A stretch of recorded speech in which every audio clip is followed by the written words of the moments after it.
First off, we do have an announcement today. Hoyt Hillman has served his 2 4-year terms. Was it last month that you were completed that, or 8 years? So Hoyt, a little bit more than that, but thank you. We certainly want to recognize Hoyt and appreciate his efforts with the park system over the last decade. His hard work. So with that, Hoyt, I'll turn it over to you if you want to say a few words.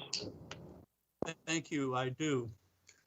I'm very grateful to have served in the city as a park commissioner and also on the MAPC. I was 6 years on the MAPC, and I've been 9 years on the park board because of a change in councilman. Shelton moved to county. I got in an extra year. Early on, there was a request from the Golf Advisory Committee that had little, if any, support on the board. They didn't feel like they were being heard. So as a board member, I volunteered. I chose to join the committee, not a golf, but the biggest problem there at the time was customer service. So I thought we had special meetings, customers and staff at each course, and customer service did improve. All of the routine GAC meetings at that time were being held at Auburn Hills, and the committee was not being represented by members from each district. I recommend that we rotate to different golf courses and find reps from each district. I placed a rep on from District 3 on the GAC, but got poor support from staff for finding other district reps. After visiting the 5 courses for convenience, the staff moves almost all the meetings in-house. As you know, the members of the GAC, as I got to know the members of the GAC, they're all great people, and we became friends. Richard Schodorf had a suggestion of creating a year-round membership like the YMCA. After some discussion and research on the benefit of the park board with prices and a planned income, I remember the rates for retirees well. It was $65 a month for golfers over 65.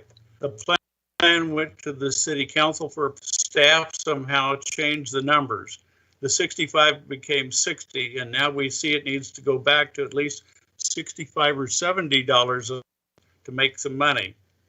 I understand many of the obvious the things that needed to happen, like more golf carts, the need for water and fertilizer on bare ground, but there were aspects that I did not understand, and I accept responsibility for not digging deeper. When I went off the GAC, I found a golfer to take my place. Dale Goder, as a retired city lobbyist and chair of all the city courses, brought new insights and awareness to the GAC. The park board also wisely chose a golfer, Eddie Conestock, who has grown as president of the board and as well as grown as well in the GAC. So I thank you, Eddie. Being on the park board would not be easy for any of the park board reps. Difficult decisions require questioning and research, but ultimately requires reasoning about how best to serve the citizens of Wichita. The big decisions should be made in consultation up to your council. And if it deals with golf, you meet with your GAC rep. If you do not have an active relationship with both, then start one. You need them. I appreciate my contacts with many of the staff members I have met and have worked with. Troy Houtman has given my park support and continues to support river access for the public. David McGuire and his frequent assistance on park maintenance is appreciated. Brian Hill for his help in restoring the Watson Park train and providing space for kayak training classes. The staff at the Water Center has always been helpful to me. Craig Beaver has helped me raise shoreline plants in his greenhouse. Brent Thomas for his help with the engineering design of my big boat launch at Cowtown. Gary Jansen for his help in creating the fish bypass and expanding the river walkways that I recommended. I thank Reggie Davidson for his help on a variety of things, but especially on his coordination of funds for the Golden Ages parties coming from our accounts at Greenway Alliance. I especially appreciate Larry Hoopner, my Greenway Alliance placed the restored chrome longhorn at Douglas and McLean at the entrance to Delano. Larry and Brett Russell from maintenance have helped Greenway place monuments and plaques at the homestead of Jesse James along the Redbud Trail, another at the 1868 marker for the Chisholm Trail itself, a marker for the cattle pens, and the train station monument plaque.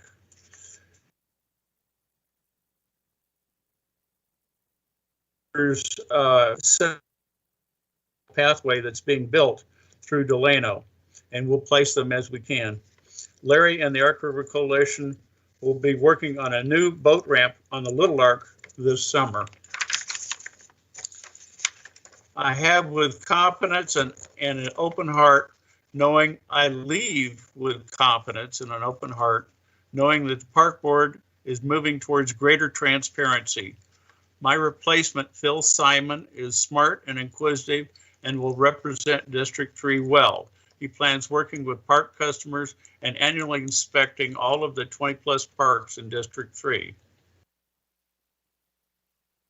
I'm not leaving Wichita. I'm hanging around, although I have 4 more years as a trustee of Cowtown, but we do plan on doing international exchanges through my group called Friendship Force Kansas. With that, I thank you all. You've done a marvelous job, and I think Phil will do a great job filling in.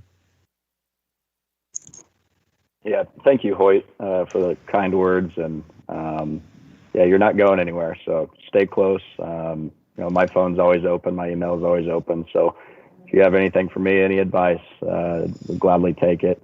I wish we could be there in person to celebrate with you.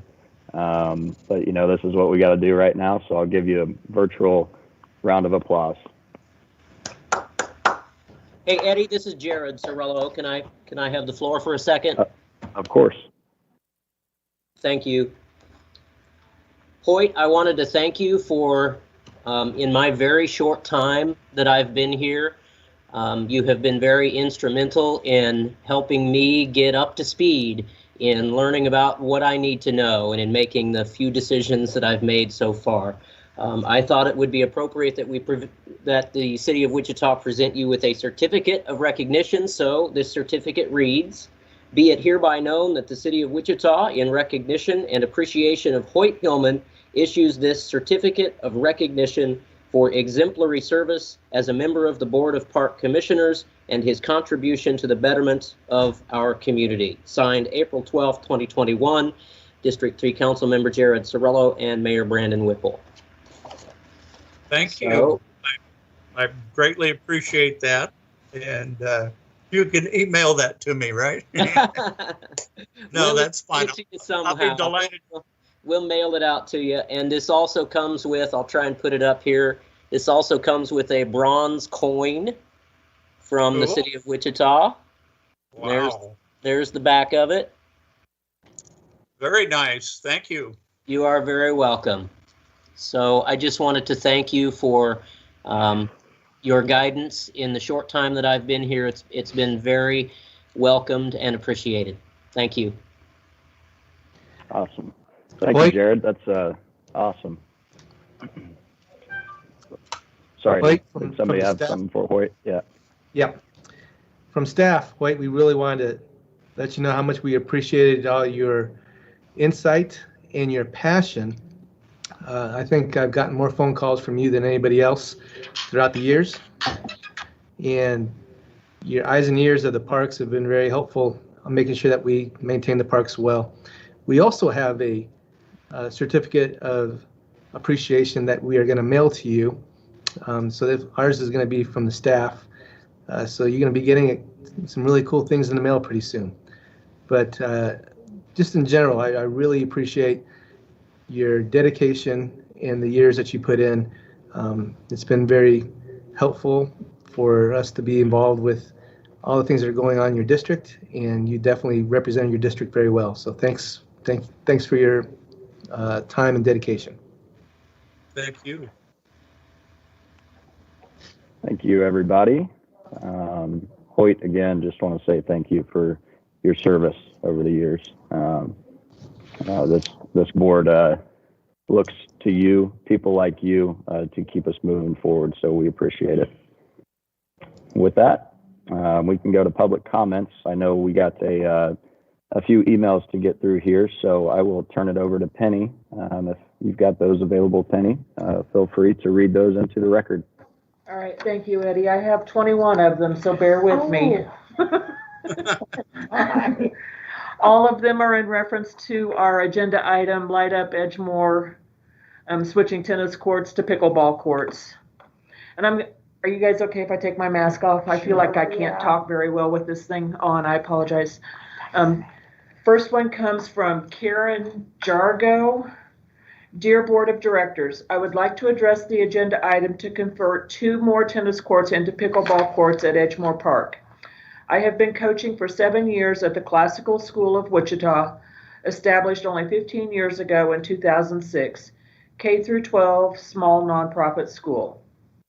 CSW is located on Kellogg and Woodlawn, and we don't have our own tennis courts and, in fact, do not own any green space, which means there are no tennis courts in the near future. Having Edgemore Park so close by has been a huge help in our growing tennis program. Due to the nature of the space, while we conduct practice, parents and younger siblings can wait on the playground or skate park, or even go to the library to pass time. It has been a huge blessing on so many levels. Prior to holding practices at Edgemore, we tried using College Hill courts. That space is smaller, it's a much less friendly space for fans. The quality has gone down over the years, parking is a challenge, and at certain times, safety was a concern. Not only has our tennis program brought in a new generation of players from our school, but the parents have grown to love the sport and now understand it, and some have become more interested in playing. For our school alone, we use and pay for these courts 6 months out of the year, not to mention the summer hours played there as individuals or as a team for fun. We have grown our program much quicker than expected, and we find the need to spread out using the remaining 6 courts as often as possible. Now that our high school is part of the KSHSAA, there are rules enforcing players from middle school to practice separately from high school players. To lose 2 more tennis courts would be extremely difficult for our high school boys and girls tennis teams and our school tennis program as a whole. We would have to revamp our entire program, i.e. practice schedules would be longer, potentially staggered practice times, stretching our coaching staff even thinner, and if we did try to host a home meet, it could take at least 2 hours longer, keeping kids out later into the evening. I worry this could affect the interested players from our school. If practices and meets became more difficult, kids may not want to play tennis anymore. As we all know, not all kids are created to play volleyball, soccer, basketball, or larger team sports. Therefore, some kids are better at more individual sports such as tennis. Since tennis is such a great lifelong sport, we may be taking a great opportunity from a child that would not otherwise play tennis on their own. Last year, I applied for a grant to help add windscreens to these tennis courts, and I wanted to help make as many repairs as possible. Our tennis community would love to keep these 6 courts and are willing to work with the city to help maintain as much as possible. This location is such a prime area for tennis players since it's one of the only options this size. There were already 2 tennis courts converted to 6 pickleball courts. Is there a compromise available to provide portable pickleball nets and different colored lines painted on the courts, making these two courts an either-or option rather than making permanent changes? I've seen that set up at a few private tennis facilities around town, and it seems to work as a less expensive transformation. Please consider this change for the sake of our school's program and the local tennis community that can't otherwise join an expensive country club. Thank you for your time and consideration. Warm blessings, Karen Jargo. The next one is from Ben Junky. I apologize to Ben if I mispronounce his name. It is my understanding that there is a request to convert some of the Edgemore North tennis courts to pickleball courts for access to lights. As frequent tennis player with a group that play at the Edgemore courts, I am opposed to total conversion. A reasonable alternative would be remarking a north court or two and making pickleball nets available, similar to Court 1 in the Riverside Bubble. This would maintain dual use function and provide light availability for all. Thanks for your consideration, Ben Junky, and he provides his telephone number. The next one is from ictfamdoc@aol.com. It is my understanding there is a request to convert some of the Edgemore North tennis courts to pickleball courts for access to lights. As frequent tennis player and organizer of a group of at least 12 that play at the Edgemore courts, I am opposed to total conversion. A reasonable alternative would be remarking a north court or two and making pickleball nets available, similar to Court 1 in the Riverside Bubble. This would maintain dual use function and provide light availability for all. Thanks for your consideration, Ron Brown, and he provides his telephone number.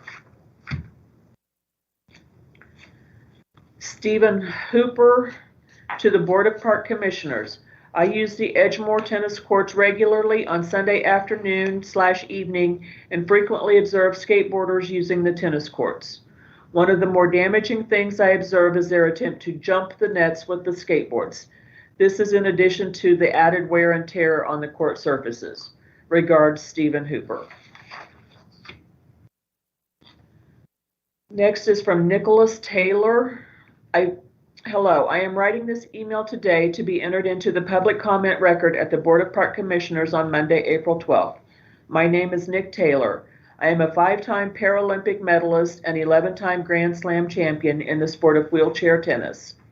Along with being a wheelchair tennis player, I am the Director of Operations for Wichita State Men's Tennis, the tournament director for the Wichita Tennis Open, a men's $25,000 pro event, and serve on numerous committees and boards for the sport of tennis. To put it simply, tennis is not part of my life, it is my life. I write to you today to strongly urge the Board of Park Commissioners to please not convert any existing tennis courts into pickleball courts at Edgemore Park. The existing 6 tennis courts are an integral part of the tennis landscape in the city of Wichita. Many different entities heavily rely on the use of the bank of 4 courts in a row, along with the 2 other courts. These uses include middle school and high school tennis practices, regular programming for junior players, serving as a satellite site for large tournaments, along with countless other players that use the court for recreational purposes. The loss of these tennis courts would be detrimental to the tennis community of Wichita. With 9 lit pickleball courts at Riverside Tennis Center, along with another 12 lit courts at Chicken and Pickle, I would think that would cover the need for pickleball play after dark. However, if there is still truly a need for more lit pickleball courts, I feel there's a better solution than just losing more tennis courts. Perhaps the pickleball courts at Edgemore Park could be moved over to the lit bank of courts, and the now pickleball courts could be converted back to tennis courts. This solution would give the ability to light up the pickleball courts, but not lose any more tennis courts. Thank you for your time, Nick. Ron W117@AOL.com writes, hello, Park Board members. My name is Ron Wherrett, and I hope you are all doing well. I am writing to you today because I have heard a group of people are requesting the Edgemore Park tennis courts be removed and pickleball courts be installed in their place.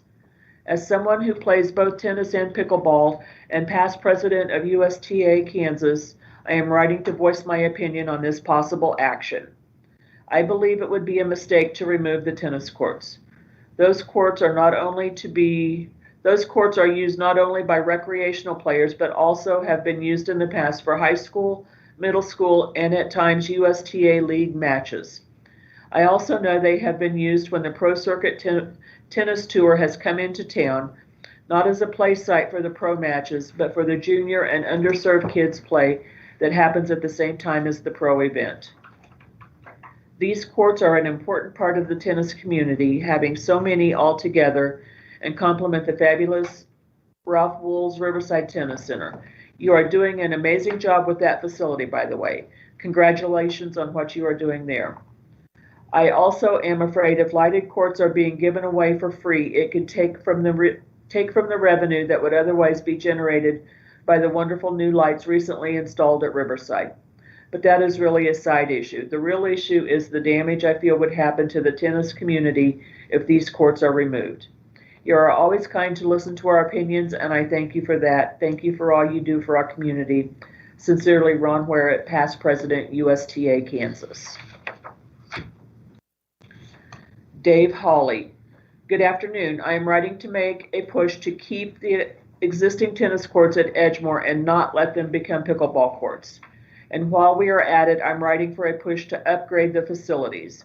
What has been done for the pickleball has been awesome. Let's figure out a way to do that. Many people have used those courts through the years.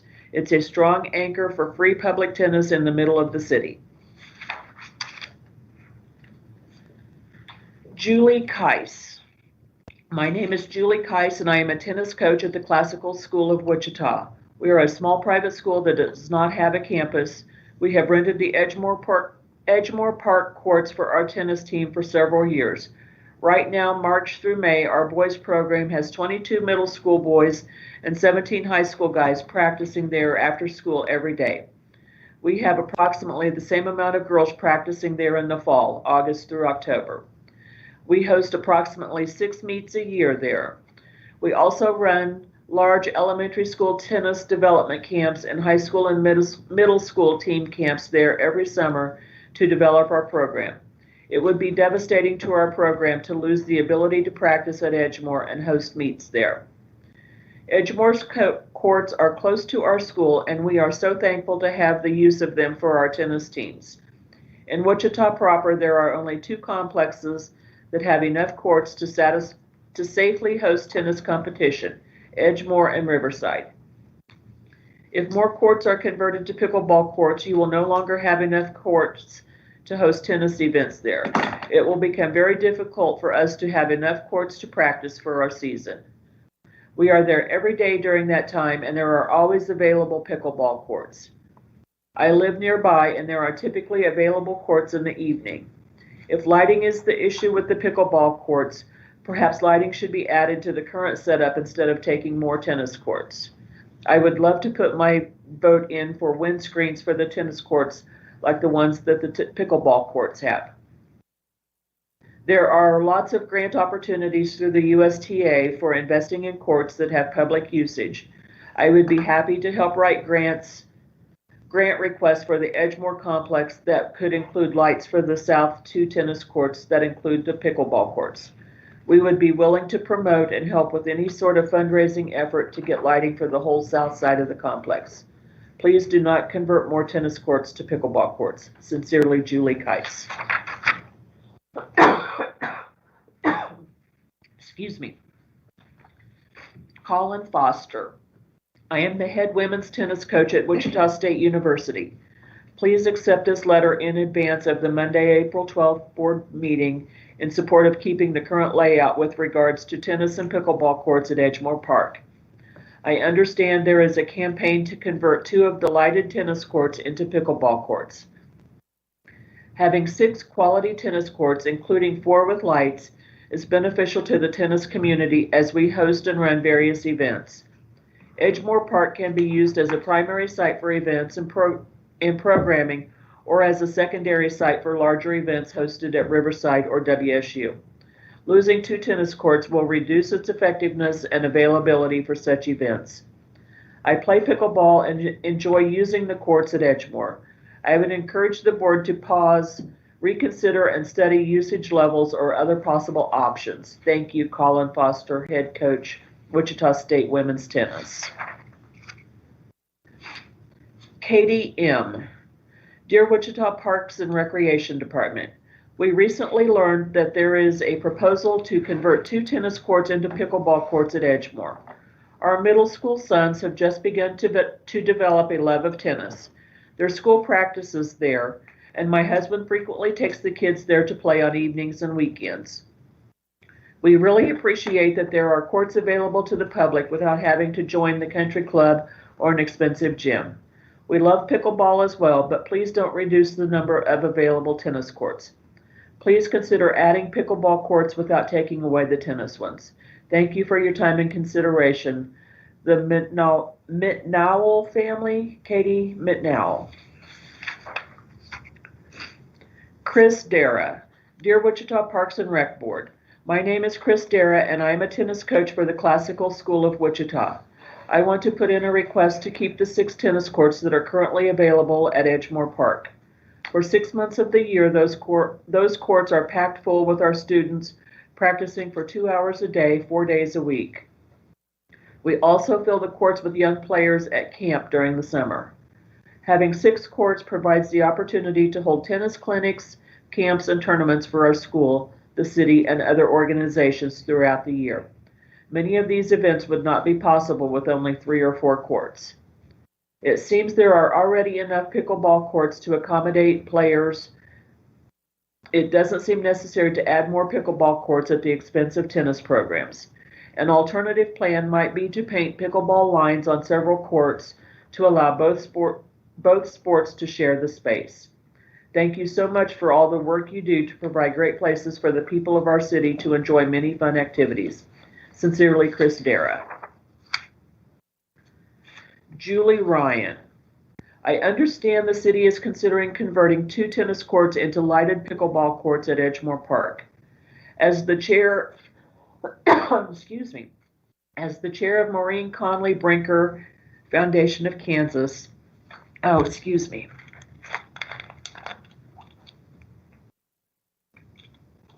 a lot of reading. I want to make you aware that this will impact tennis kids camps in the summer months that we sponsor. MCB is a nonprofit organization since 1975 for the purpose of supporting and encouraging the development of kids' life skills through tennis.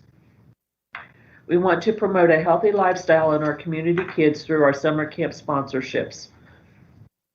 Last year, over 1,000 kids in the community participated in these camps on public courts such as Edgemore.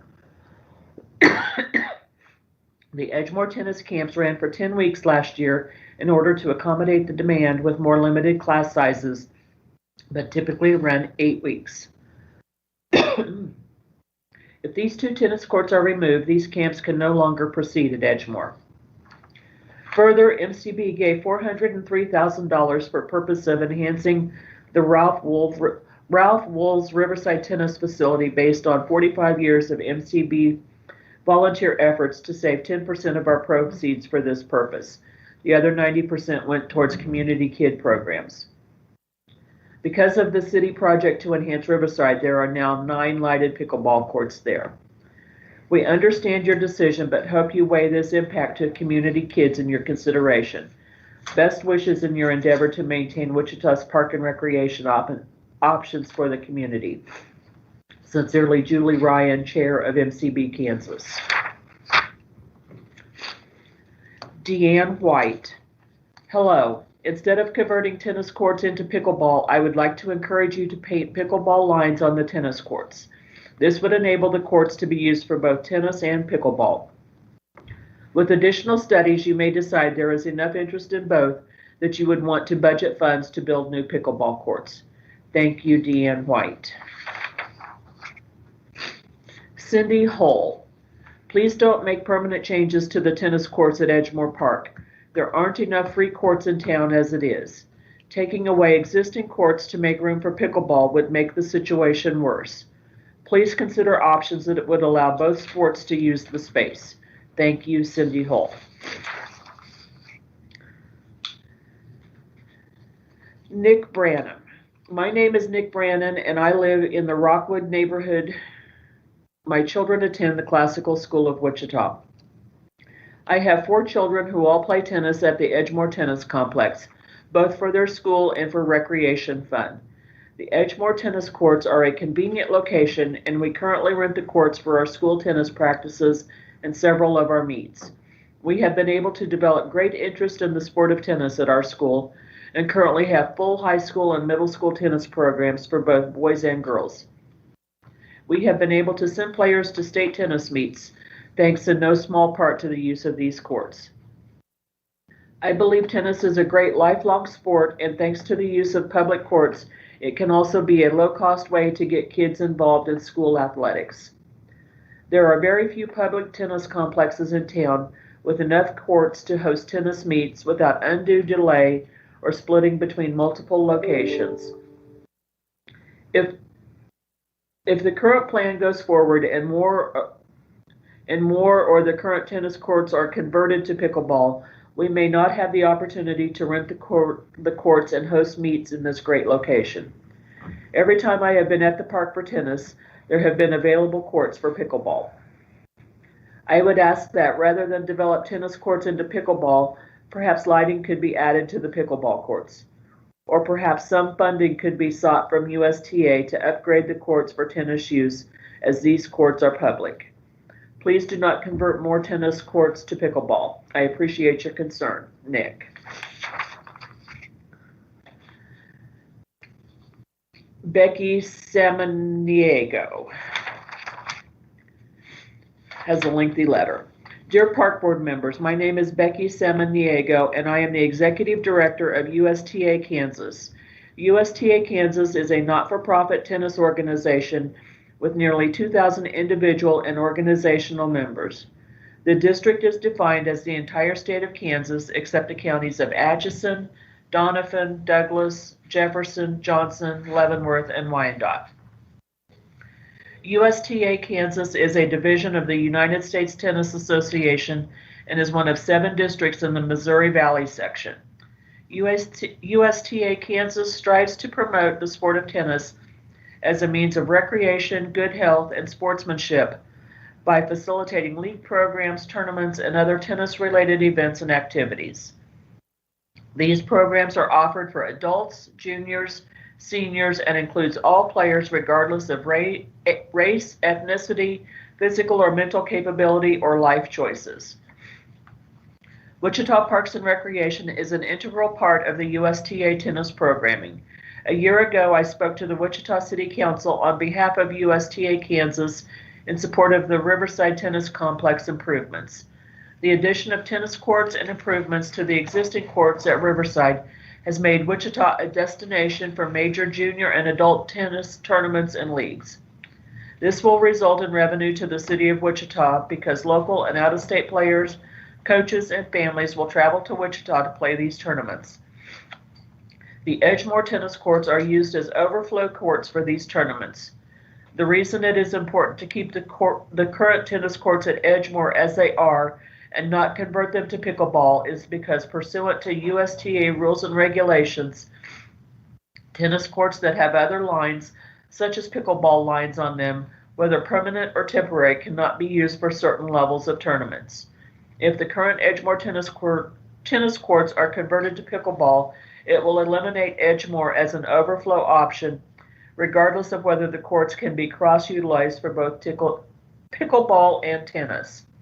This will be detrimental to Riverside being able to host certain tournaments and thus detrimental to Wichita Park and Recreation because of the lost revenue.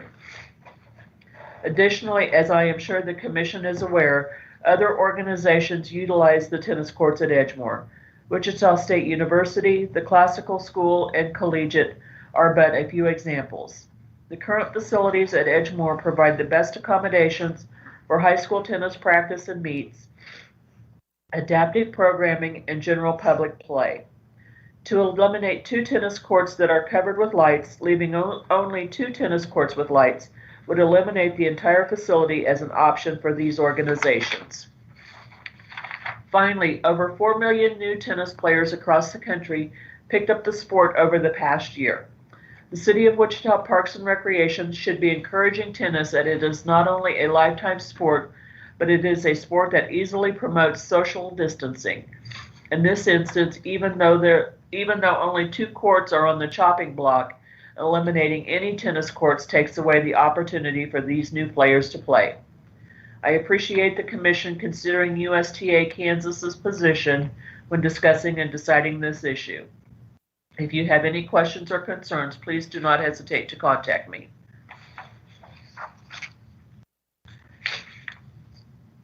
Paula Brown. My name is Paula Brown, and I have 3 children who play tennis for Classical School of Wichita. We are a small private school that does not have a campus. We have rented the Edgemore Park courts for our tennis team for several years. Right now, March through May, our boys program has 22 middle school boys and 17 high school guys practicing there after school every day. We have approximately the same amount of girls practicing there in the fall, August through October. We host approximately 6 meets a year there. We also run large elementary school tennis development camps and high school and middle school team camps there every summer to develop our program. It would be devastating to our program to lose the ability to practice at Edgemore and host meets there. Edgemore's courts are close to our school, and we are so thankful to have the use of them for our tennis teams. In Wichita proper, there are only 2 complexes that have enough courts to safely host tennis competition, Edgemore and Riverside. If more courts are converted to pickleball courts, you will no longer have enough courts to host tennis events there. It will become very difficult for us to have enough courts to practice for our season. We are there every day during that time, and there are always available pickleball courts. If lighting is the issue with the pickleball courts, perhaps lighting should be added to the current setup instead of taking more tennis courts. I would love to put my vote in for windscreens for the tennis courts like the ones that the pickleball courts have. As I understand, there are lots of grant opportunities through the USTA for investing in courts that have public usage. We would be willing to promote and help with any sort of fundraising effort to get lighting for the whole south side of the complex. Please do not convert more tennis courts to pickleball courts. Sincerely, Paula Brown. Hey, Penny. Yes. Sorry to interrupt. That's okay.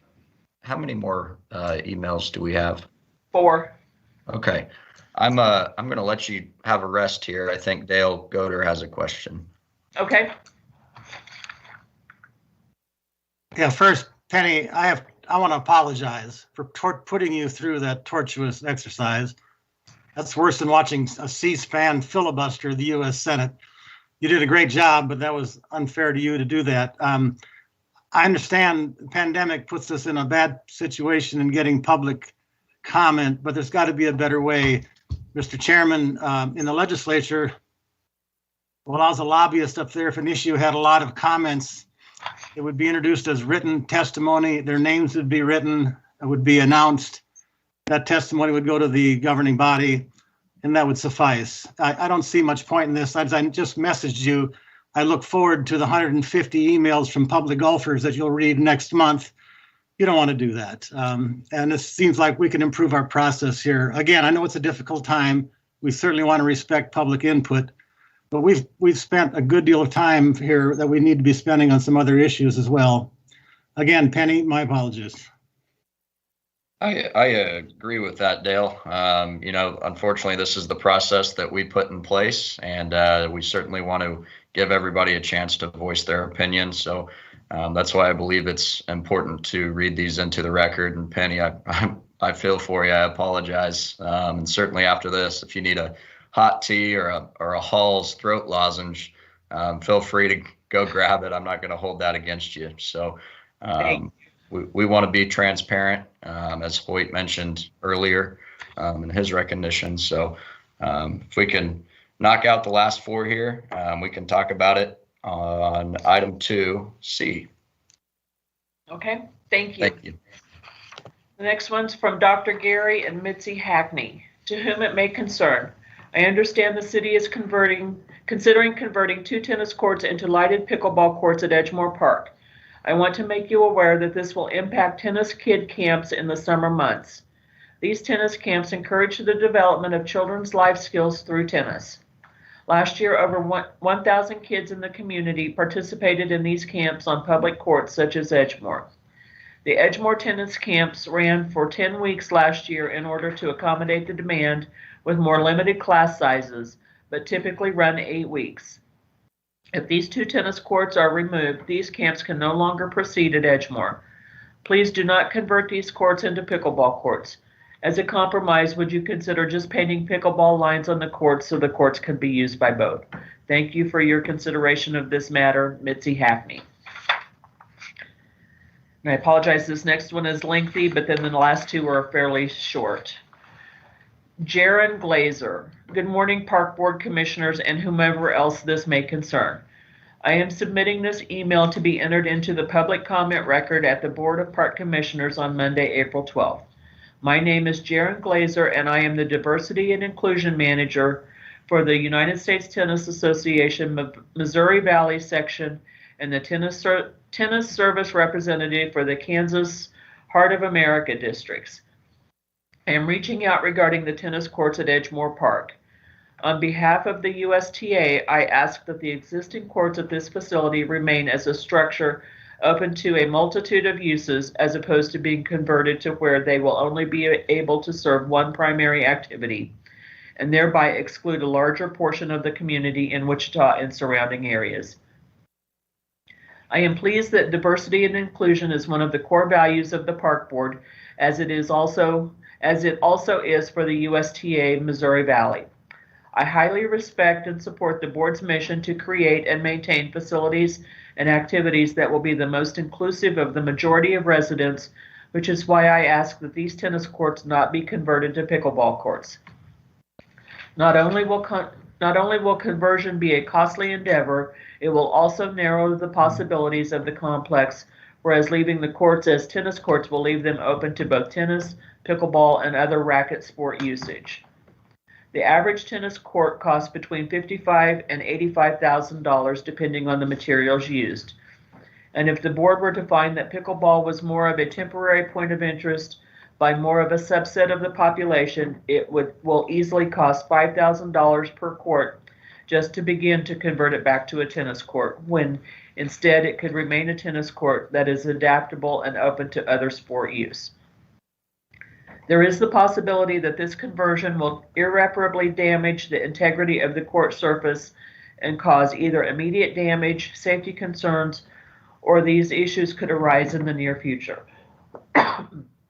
Also, the USTA is a long-standing organization and member of the USOC that has been and remains committed to helping communities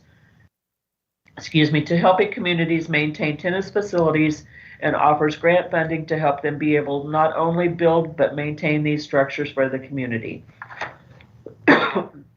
Our National Technical Service team is made up of experts of architectural design and maintenance.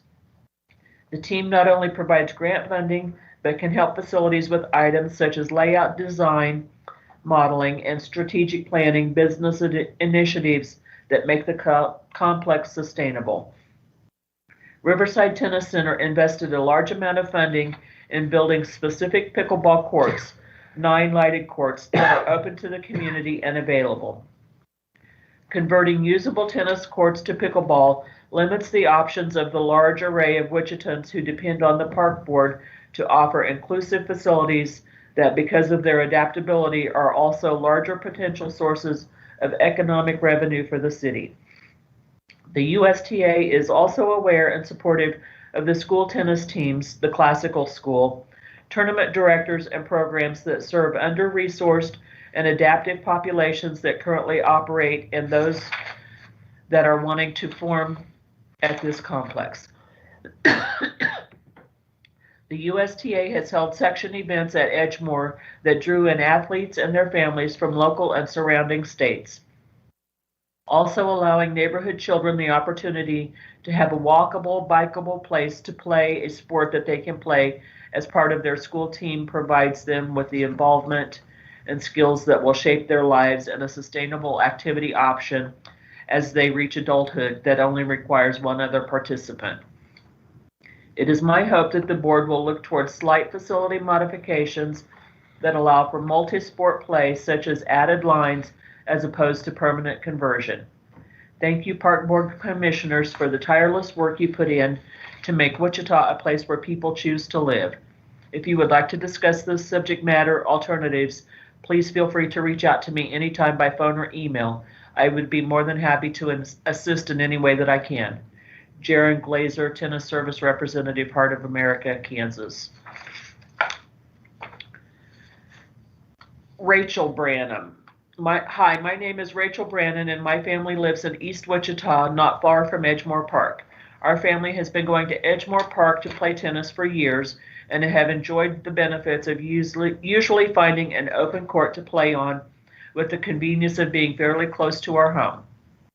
We also enjoy playing pickleball as a family. The interesting difference between the two is the size of the court. Pickleball is far more accessible.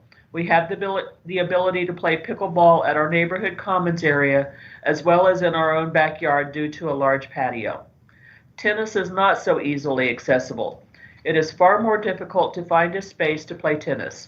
At certain times of day, there are actually very few public courts available, especially in good condition. All 4 of my children play tennis for Classical School of Wichita, and our tennis program rents Edgemoor courts for our practices and tournaments. It would be detrimental to our program for the courts to be reduced from 6 to 4, not to mention the unavailable courts on a beautiful summer evening when often the current 6 courts are full. Please consider upgrading the tennis complex at Edgemoor Park for more quality tennis in our city and not eliminate courts for the smaller, more accessible pickleball courts. Thank you for considering my plea for keeping the current 6 tennis courts at Edgemoor Park. Sincerely, Rachel Brannan. Last one, Mary Bushman. I strongly urge the Board of Park Commissioners to not convert any existing tennis courts into pickleball courts at Edgemoor Park. The existing 6 tennis courts are an integral part of the tennis landscape in the city of Wichita. Many different entities, including middle school and high school tennis practices, regular programming for junior players, a satellite site for large tournaments and recreational play, heavily rely on the use of the bank of 4 courts in a row, along with the 2 other courts. The loss of these tennis courts would have a negative impact on the tennis community of Wichita. Tennis is a safe, healthy, and fun sport for the entire family. The Edgemoor Park courts are an integral part of the tennis community in the city of Wichita. Stay safe, stay healthy, make every day your best day. Mary Bushman, CEO and Executive Director, United States Tennis Association, Missouri Valley. And that was the last one. We made it. We made it. Good job, Penny. Thank you Thank so you. much for doing that. Troy, it might be a good idea to sit down and talk about the process that Dale was talking about earlier. That was 21 emails. Any given Monday, if we get 50 emails, I'd seriously be worried about Penny's vocal cords. So, Most definitely, I think that's a great idea. What Mr. Gooder was talking about, I think, if there could be one representative that can share that information and everybody else just sign off on that letter. The majority of these letters were in regards to the private school. Sounds like probably 18 of them, of the 21, were in regards from that private school.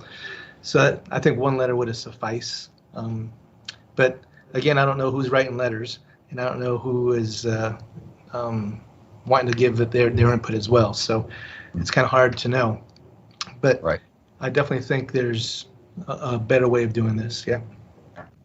Yeah, we want to make sure that everybody's voice is heard, and we want to stay within the legal guidelines, whatever those look like. Elizabeth would know a lot more than I, but certainly we want to stay legal, and all the while making sure that everybody's voice is heard.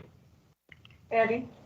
Yes. I think we're going to call it, if we're going to take public comments on particular items on the agenda, these all tended to be these were all for that 2C, as you pointed out. Mm-hmm.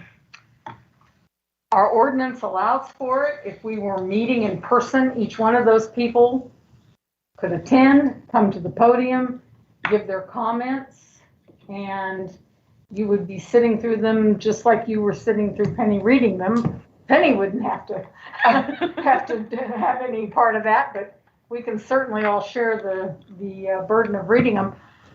I think your bylaws and I think your ordinance requires that they be put in the record.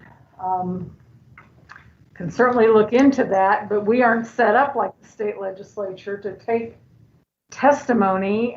If you just are handed a stack of 150 emails 10 minutes before the meeting, there's no way in the world you can read those and know what they say.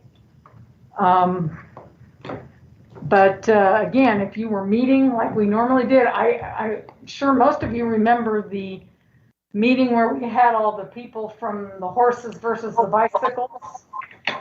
That one went on, what, past 7 o'clock that night? And we sat there and we listened to them all. I might not have been quite that late, but I don't know. Maybe we can encourage people to lump their comments together for the next controversial issue. Thank you, Elizabeth. Something to look into for sure.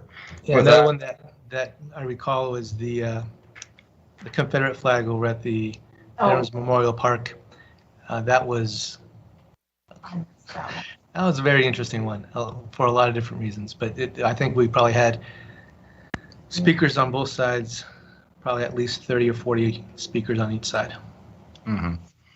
Yeah, I'm most concerned about Penny's voice. So if you guys want to split it up, next time we have a situation like this, I'm all for it, but certainly want to make sure everybody's voice is heard. So. But I've seen where an interest group will draft a letter and everybody signs it, giving it support. Like today, there was, like I mentioned, probably 18 of them in regards to the private school. And if they would have just written the letter and all of them signed off on it, representing their opinion and wanting to give their input. So. Well, maybe that's something that we can encourage on the website. But with that, they're in the minutes now. So again, Penny, appreciate you for doing that. We do not have any minutes from March 8th yet, so we can breeze past item number 1. And Eddie? jump. Yes, sir. I have my hand up if you entertain another comment. Yeah, go ahead. I don't want to go through this with the golf issue. There will be conceivably hundreds of emails. You set a precedent where you have to read them in.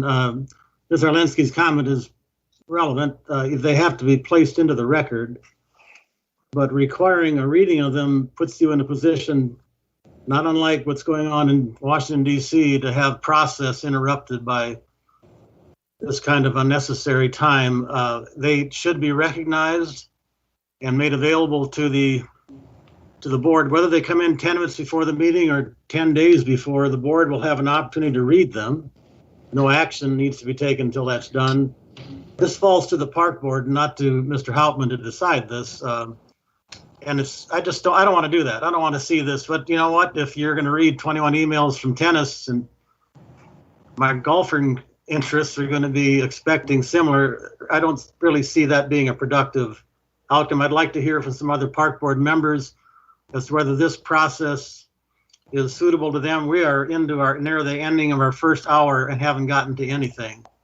So I'd encourage that we change this policy and encourage people to contribute written responses that will be forwarded to park board members, their names read into the record, that be made available on the website for all to see. It isn't necessary to have Penny read everybody's email for it to be a public record. Just looking forward, I hope that you consider that. Yep. I mean, as long as we're in legal guidelines, I agree with you, Dale. So I will, I'll defer to our legal team here. Is there any chance that we'll be having a public in-person meeting next month? I don't know the schedule for opening City Hall, but if there's a possibility that there's an open meeting, every single one of those people could come and comment. and we would need to entertain them 5 minutes apiece or 2 minutes apiece, whatever. You can adjust that time, but. Would it be possible for a situation like what the city council does? They go to Century 2 and up on a monitor. Is that logistically possible, or is that a pain? That is possible. Okay. Maybe we should do that then.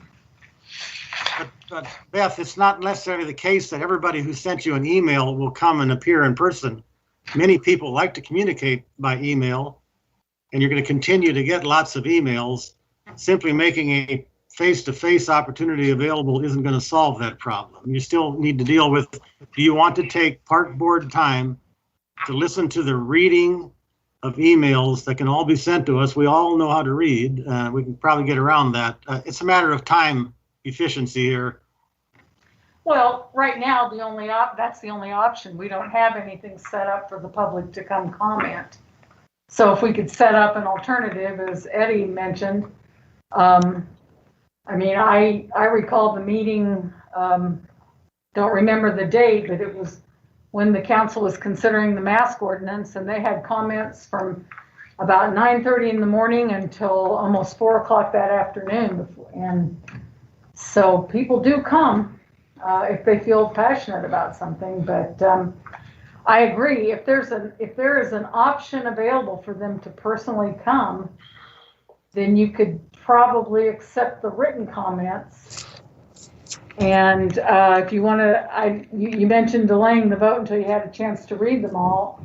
I suppose you'd have to set some sort of a cutoff time for all the comments to be in, and then time enough to read them all, and then take your vote. So, but Troy, do you think that's something we could do for the next meeting? Set up a Century 2 type thing? I could look into it. I could ask our communications team. I'm sorry, I don't know the process for that. That's why I can't respond either. I don't know how they've done that. Ty? Tyler? Yeah, I guess, have a question about whether there might be a way to take in some of this information on the website, like with a tally, like, or do you pro or con on an issue, or even have a maximum number of words per, like a window to fill in, instead of having an open email. If this is going to be the format we stick with for a while, those seem like reasonable moves that could speed things up a bit. That's a good idea. Yeah, I agree with that. One way or the other, we're going to have to address it. So we can do that now, or we can take our chances at the next meeting. But we've spent another 10 minutes talking about how long this is. It's an important issue that needs to be addressed, but it's going to be on the if I could make a suggestion, let me do some research. Let me see what the requirements are, what our capabilities are, and match it with some of the expectations. I will send it back to the board within a week or so. Thank you, Troy. Okay. Let's move on if there's no other conversations to be had about how long that took. So item number 2, Clap Park Clubhouse. I'll go ahead and get started on this. I want to introduce Chris. He's online. He's going to share some of his thoughts on this topic as well, but to kind of tee it up a little bit, we have an empty building over at Clap, and it's very much usable, has power, has water. We just hate to see a piece of building just sitting there without being used. We've had in the past thoughts about how could we incorporate that into the operations of the park, using it for small retail, using it as a gathering place, using it for refreshments for the folks that come visit the park. And so we had looked at that in the past. We never got a chance to move forward with it. Now with the opportunity to move forward with the pandemic kind of losing its steam, we would like to discuss this again. and get this idea of having that place as a gathering place, small retail, definitely be able to provide refreshments.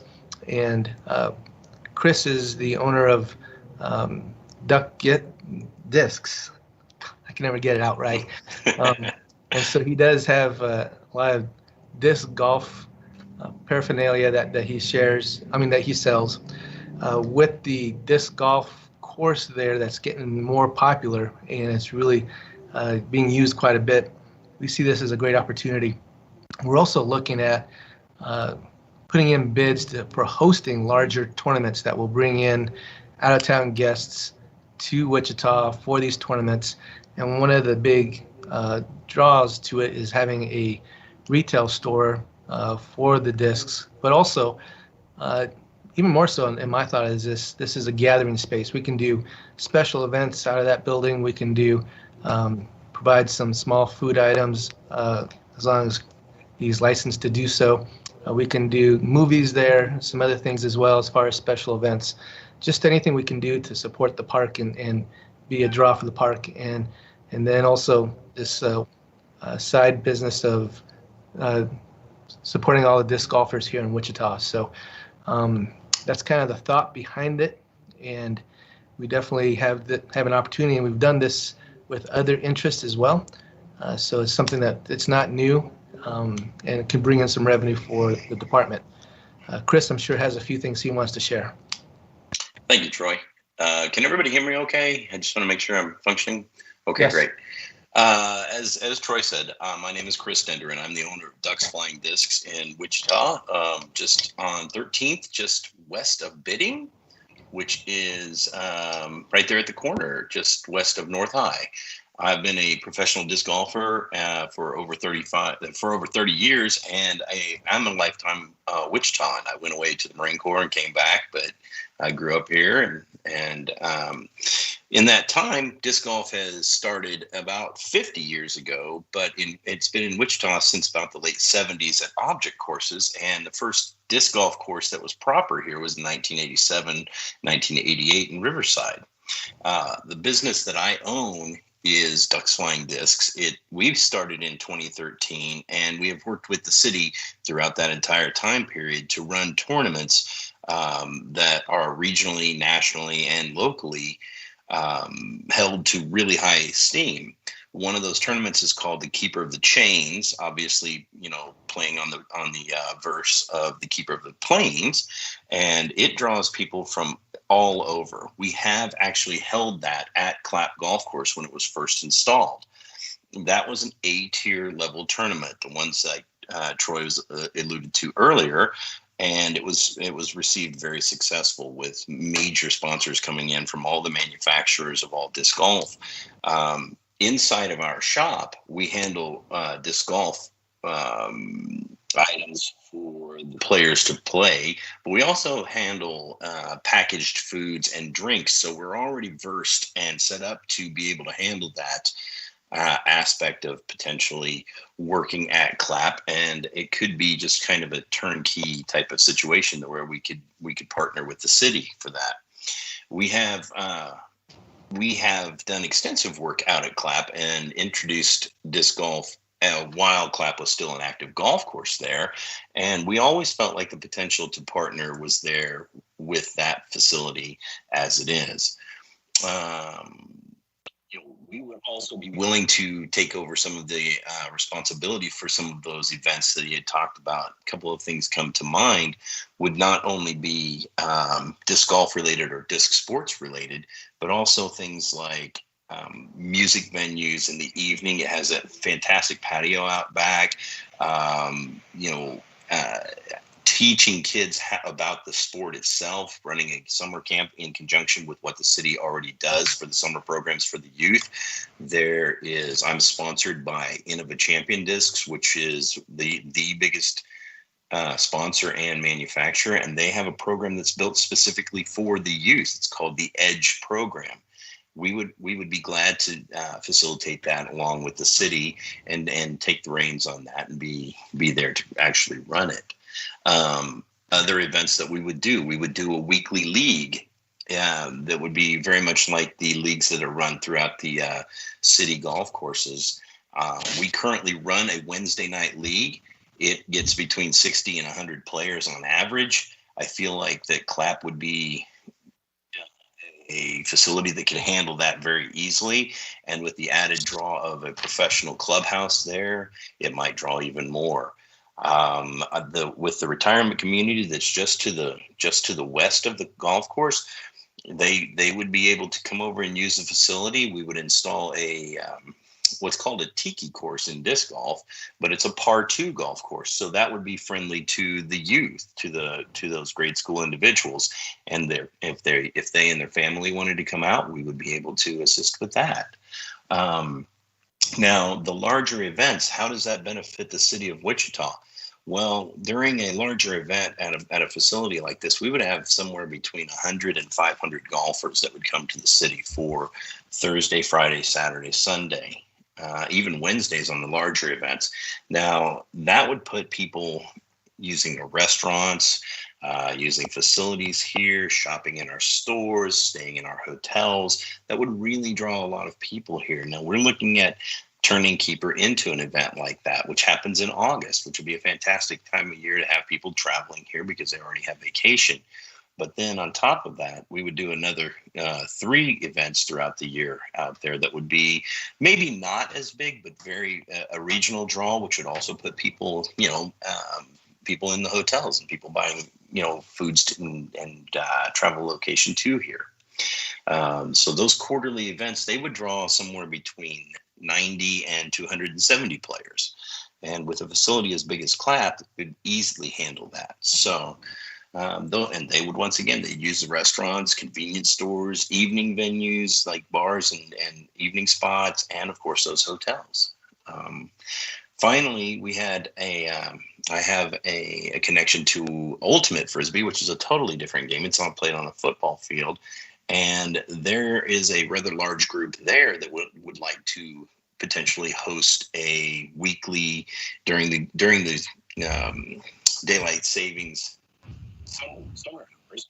They would like to do a weekly league out there that would they generally have about 150 players show up for their league that's down in Derby. Well, with the facilities as big as Clap, I think we could handle that kind of group as well. So other than that, I think that we could serve as a partner for the city of Wichita. We would serve as a steward of the golf course.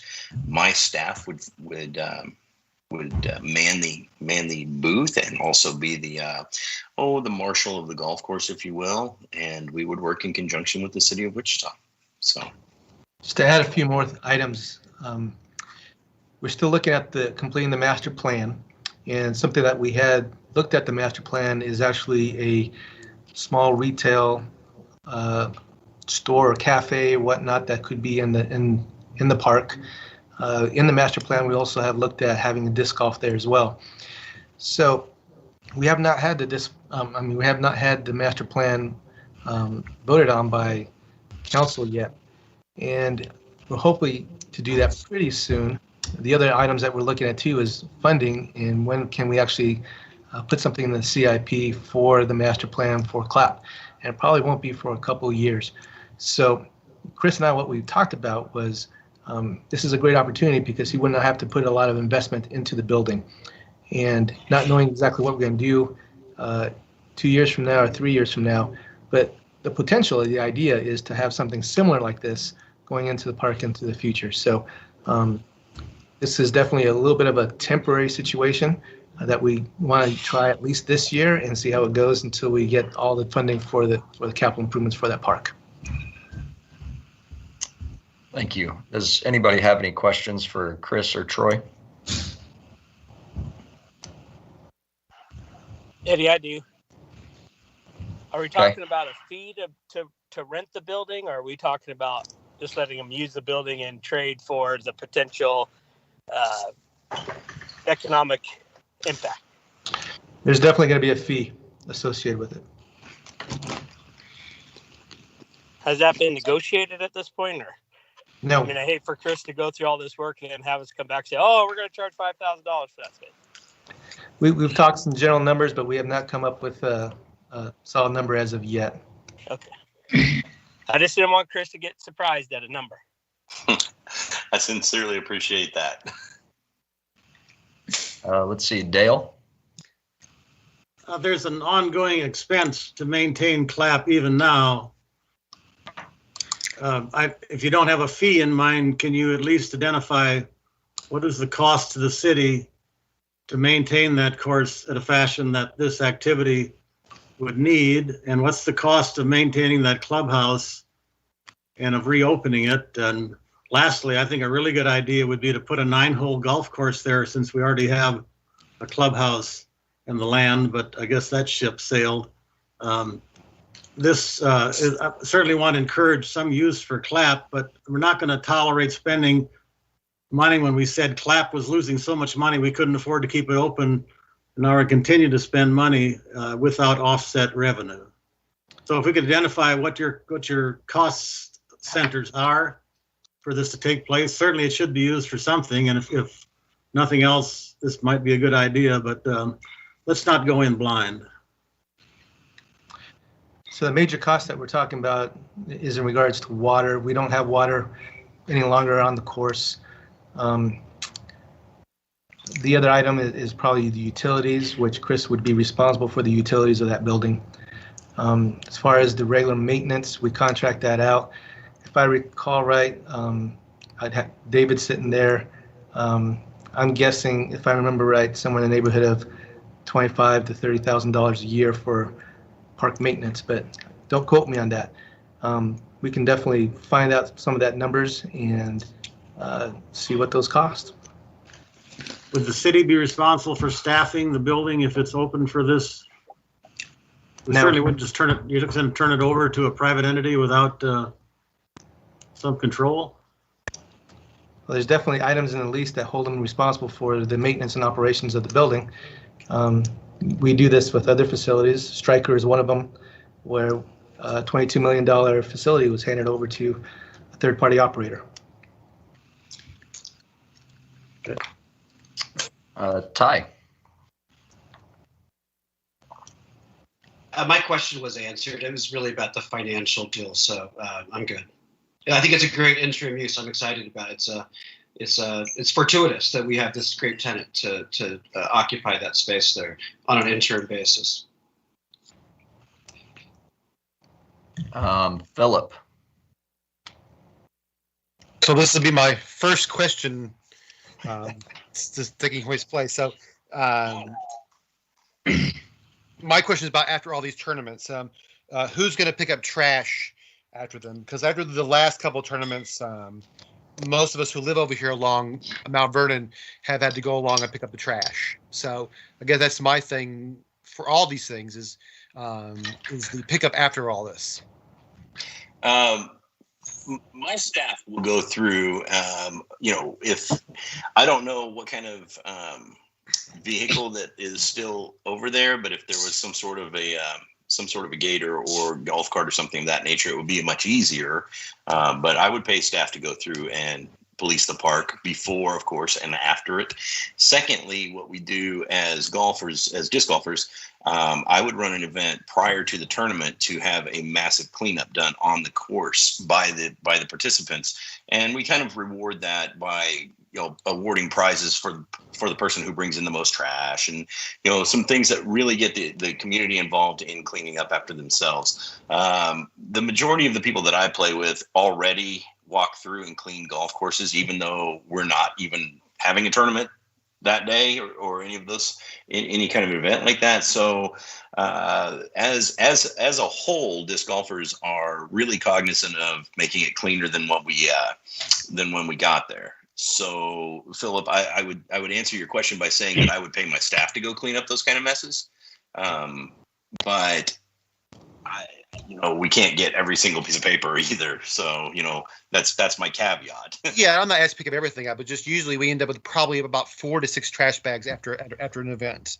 Yeah, and we're as Ducks, we're really cognizant of that. I didn't run the last event that was at Clap, and I can't speak to who cleaned and who didn't.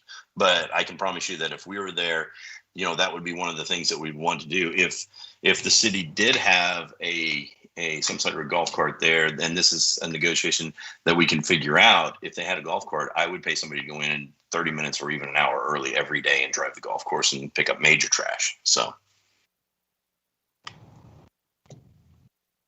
Troy, what are you looking for? What's the next step in the process? Do you need a recommendation to take it to council? That's what I was hoping for. I think this is a win-win. It's an opportunity to use some space, make a little bit of revenue.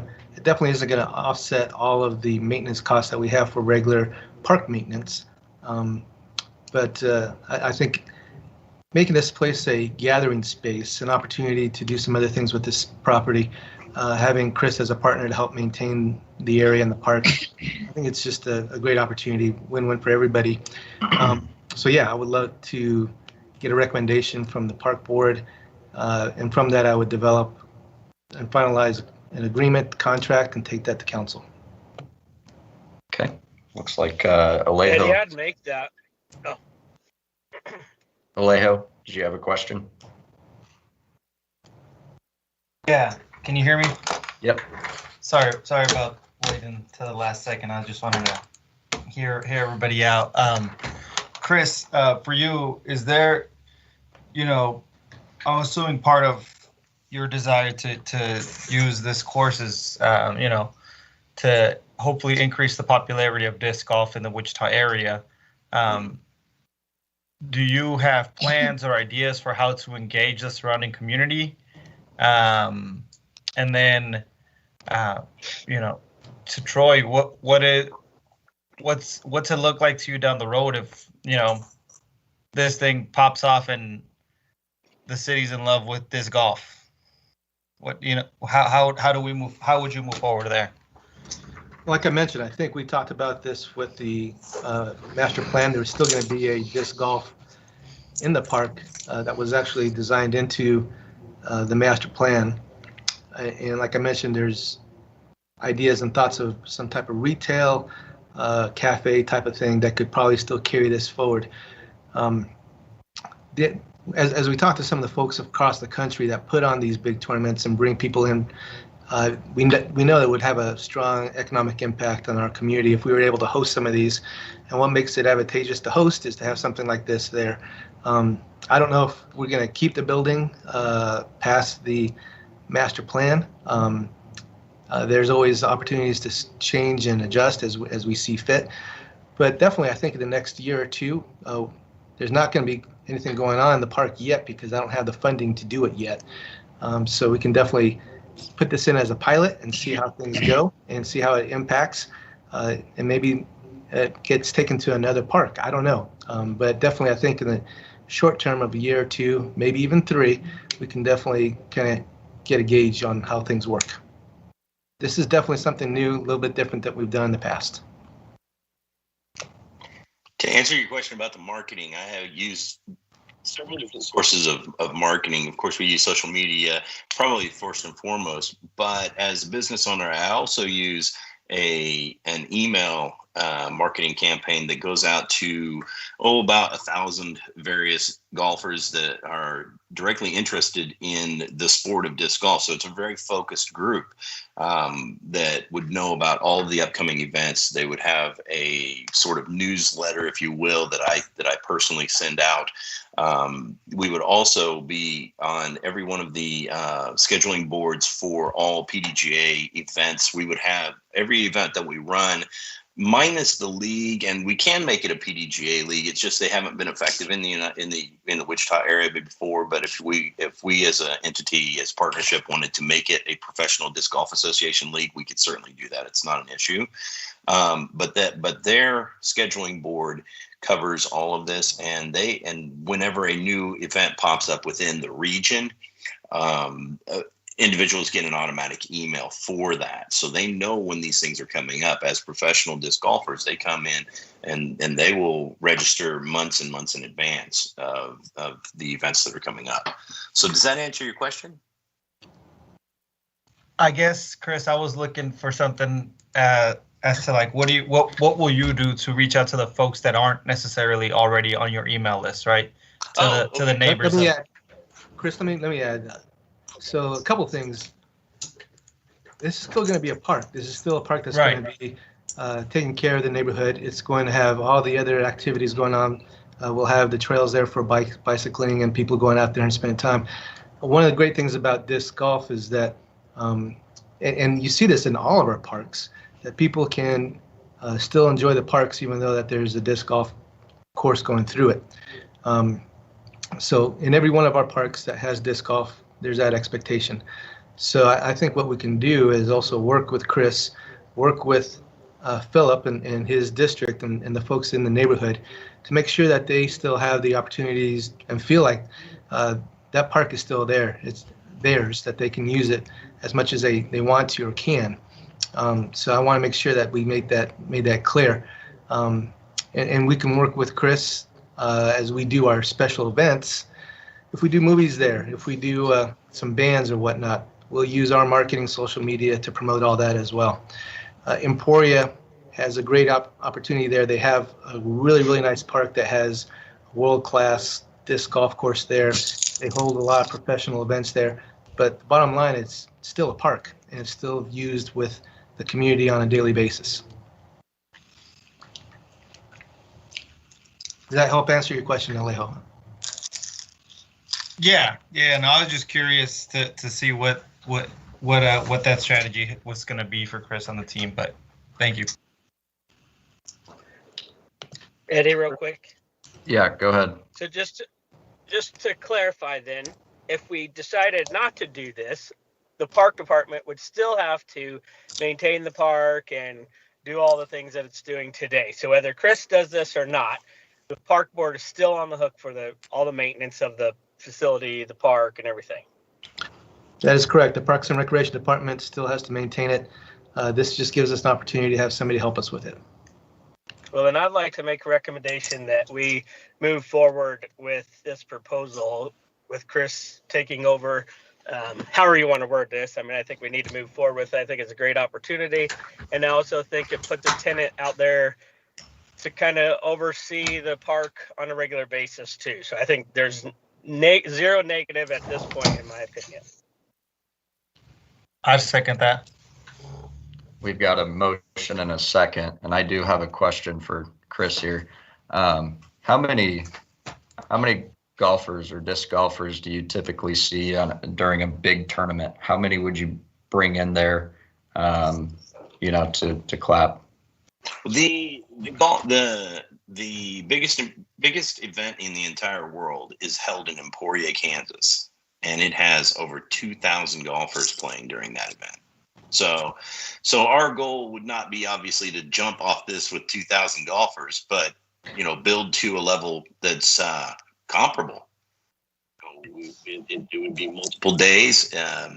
Just as in any other entity, how many heads do we put in these beds? That's what we're after. I know this game very well. And I tend to think of myself as a pretty good partner for these kind of things. We can go out and get sponsorship. One of the things that I would really like to see happen, it would be, that this become a destination golf course. So it's not just a 4-time-a-year tournament, but rather build a design of a golf course that draws people in just because they're coming to Wichita to play disc golf. And we have that opportunity at this facility. Even working with the master plan that Troy alluded to earlier, we have something that's pretty uncommon right in front of us, which is this fantastic former golf course, and now we have the opportunity to turn it into something really great. Also, awesome. Thank you. I used to play golf at Clap quite a bit too. So there you go. I got a question from Dale. Before I could vote for this, I'd like to see a revenue expense description. I mean, hate to commit to something without knowing what those numbers are. Are there not communities that charge people to use a disc golf course? My quick search shows there are. And if that's the case, when you bring in a large number of people and you charge them to participate, is there a portion of that goes to the city? to the Parks Department as revenue? As long as we can build that into the agreement and both parties are good with it, I'm fantastic with that. This partnership, it needs to be built where both sides are equal and comfortable with the agreement. Okay, I'm certainly not against that, some use of clap in some way. Obviously, we had our preference, but if that's gone, if this works out, but going in without some, I'm a little concerned about the clubhouse itself being made available to a private entity. Will there be, I assume, a deposit of some sort that will be required to make sure we're not exposed? I'm guessing that's all in agreement, but again, I think if that, it'll go to the council and there'll be a time to look at it then. So I just hope those elements are considered as we go forward. Dale, we have pretty standard lease agreements that really cover us in regards to liability as well as maintenance and operation. One of the things that Chris and I talked about was he is definitely going to be responsible for maintaining that building. One thing that I'll say is, I like to bet on people, and it sounds like Chris knows his stuff. I'm not as well versed in the disc golf game as I am in the regular golf game, but I think this is a win-win for everybody involved, and I would love to see a vibrant Clap Park again. So I think this gets us there. It's a good vehicle to get there. So I'm going to bet on him. And I'll let the city staff and everybody else work out the finite details in the lease agreement. So I trust them. Is there a motion to proceed with this framework of a deal? Is that what Troy put on the table here? If so, I'll second. So Alejo already seconded. We're in discussion phase, but I appreciate that. Okay. So is there any further discussion? What is the motion?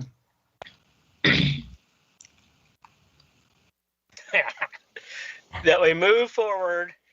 Actually, Penny, you want to read it? I'm tired of reading. Now, what I recorded is Troy made a motion to move forward with the proposal as stated. Perfect. That's perfect. Okay. Well, is our action to recommend to council? I mean, we don't take this action unilaterally, do we? Our role is to make a recommendation to the council. Is that the right thing? Shouldn't that be the language of the motion if that's the case? That is correct. Fine, I'll make a recommendation to the council to move forward with the proposal with Chris as however you want to word this. No, we're not going to do that. Let's be precise about what we do here. A motion to recommend that the staff present a proposal to the council to advance this proposal and include in that a revenue and expense report with it. Okay. I'll make that as as a substitute motion. Does somebody want to second Dale's substitute motion? We will vote on that first. If it passes, we will not have to vote on the initial motion made by Troy. Is the difference that it's a recommendation and there's a financial report attached to it? Is that what we're considering? That's my understanding. Troy, I'm sure you guys have worked on some sort of profit loss pro forma scenarios. Do you have that readily available, or could you? We have not really got down to the brass tacks yet, but in general, we've window shopped it and looked at, and the basic idea is, I got expenses out there right now. Any kind of revenue we bring in is going to reduce that expense. So, which was my point. Well, so you see no additional expense for this event, Troy. Is that what you're saying? Not from my staff, no. We're opening a building up. You have to get that ready, don't you? It's in Okay, pretty good whatever, shape. whatever. They're gonna dust it. They're gonna turn on the water. That's about it. And Chris is going to do that in his name. My staff is pretty adept at cleaning for an old grumpy Marine. So, yeah. Well, in an effort for transparency, if you could attach some documents, Troy, to our next update on this, I think Dale, would that appease your request? I'm sorry, I don't understand where we are at this point. Are you still on my motion, or have you gone forward? Yeah, we are still talking about your motion. Yeah, that would has not be been seconded just by anybody. some recognition of the revenue expense, whatever it is, just to have that as a matter of course, seems like a good business practice. Yeah, I think it's a pretty standard practice. So I don't know that we really need that into motion, but we could have moved forward with Troy's motion 5 minutes ago.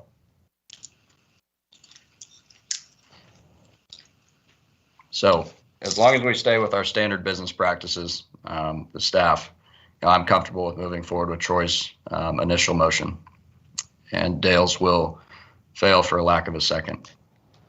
So with that being said, all in favor of Troy's motion? Aye. Aye. Aye.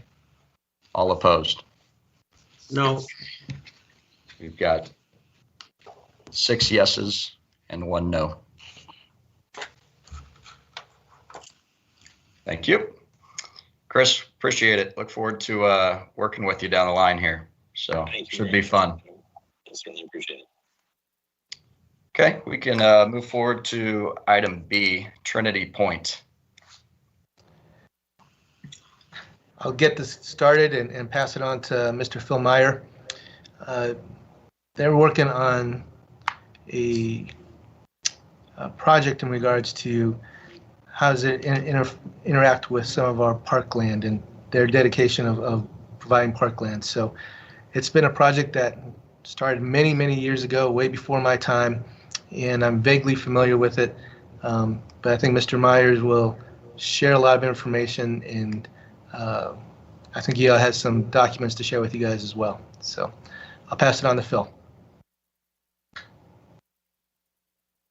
Phil, take it away. Good to see you, by the way. Oh, I think you're on mute. Thank you. There we go. I took off talking. I don't know that I'm ready for this hot potato either. I don't know how much more I know than Troy does, but I'll give it my best shot. So to update everybody a little bit, we're here to talk about the Alice Walls Park. This park is located south of MacArthur on the east side of Hoover Road, abutting the big ditch, or our we'll just say the big ditch. So this park was first dedicated to the city as part of Gray's 5th edition in 2002, I believe. That's when the plat was recorded. At that point in time, our office was working for this developer who was Billy Gray. He was developing down there. Part of my challenge in presenting this to the park board is Billy, as the developer, handled all of this himself. So I was not really involved with this portion of the project. I did talk to Billy last week so that I could make this presentation to the park board. He clearly remembers going to the park board twice for this park dedication, and we've been doing it in pieces. This third dedication would be the third and final piece that would connect you to 47th Street South right away. Billy remembers there were 2 main topics of conversation with the park board when they accepted these dedications. One, the The park board, in his opinion, eagerly accepted these dedications. One of their comments made was this area of town was lacking park ground, and they were looking forward to an opportunity to add park ground in this area. And the second comment that came up, and I bring this one up gingerly because I don't know politically where we're at right now with this topic, but the park board back in the day when the first one was accepted talked about eventually using this park as a place where horse riders could pull in with their trailers, park, and ride up and down the big ditch as an option. Now, I don't know politically if that can even happen or not, but that was the two main reasons he's telling me the park board was supportive of this. The name of the park, Alice Walls, was the owner of the land.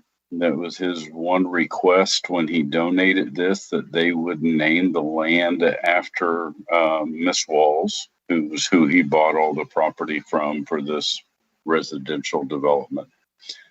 So with that, I think I can continue on if you'd like me to. I think I'm going to be quiet and answer questions any park board members may have. Okay, thank you, Phil. Does anybody have any questions for Troy or Phil about Trinity Point?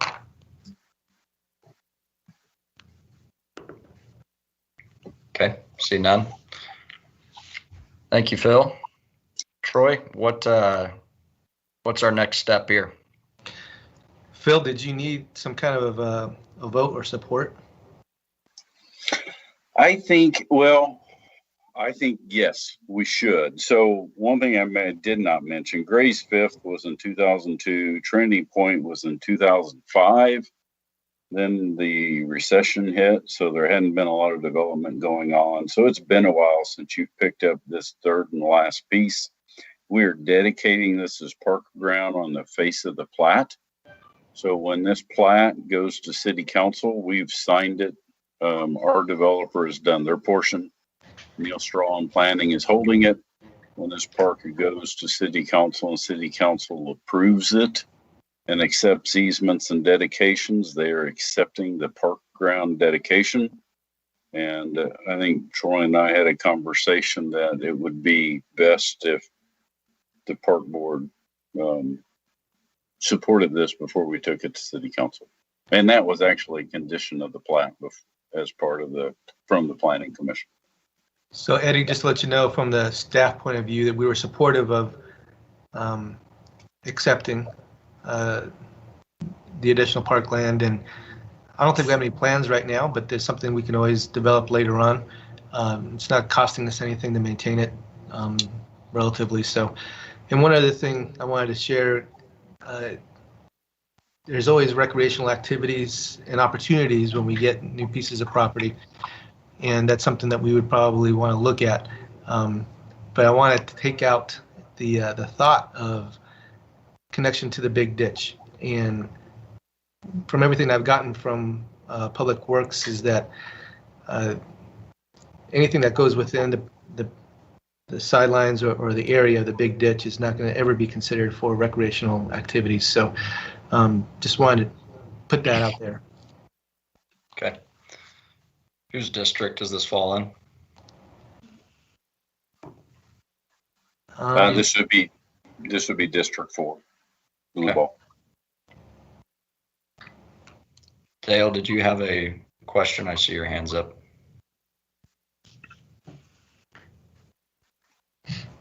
Apparently not. Okay, well, I would, if there's no other questions or concerns from anybody, I would move to approve and show our support as this moves to council. Oh, second. Got a motion and a second. Is there any further discussion? All in favor? Aye. Aye. Aye. Aye. All opposed? Motion passes unanimously. Thank you. Thank you, Phil. Item C, and here we go. Light up Edgemore. Feels like we just talked about this one for a while, but certainly want to gather more information and see both sides to this, and then we can have a discussion and share our thoughts. So. Very good. Yeah, I'll start giving up some background and where we're at and why this came to our attention. So, Penny, if you could put up the map, that would be great. So, I get requests for additional pickleball courts, if not weekly, if not monthly, weekly. The demand for pickleball is far outweighing our courts right now. We just don't have enough. We could build 20 more and we still wouldn't have enough pickleball courts. So one of the short solutions was the current pickleball courts that we have over at Edgemore was to go ahead and light them up.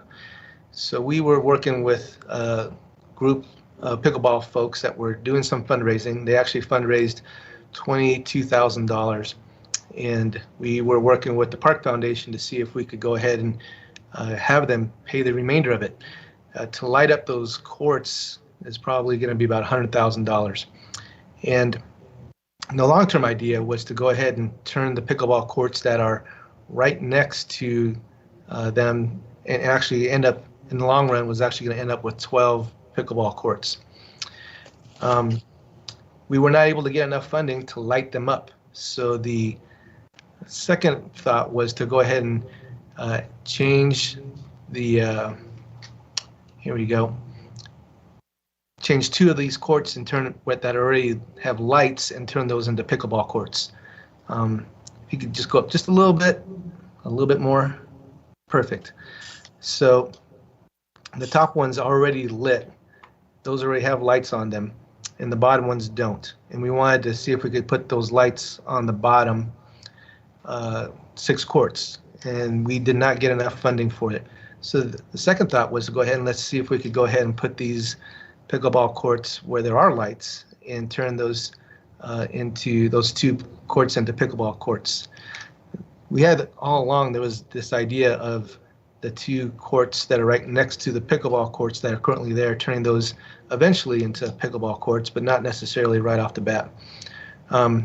Looking at the usage of these courts, there's definitely some uses there in regards to tennis, but not necessarily as much as there is a demand for pickleball courts.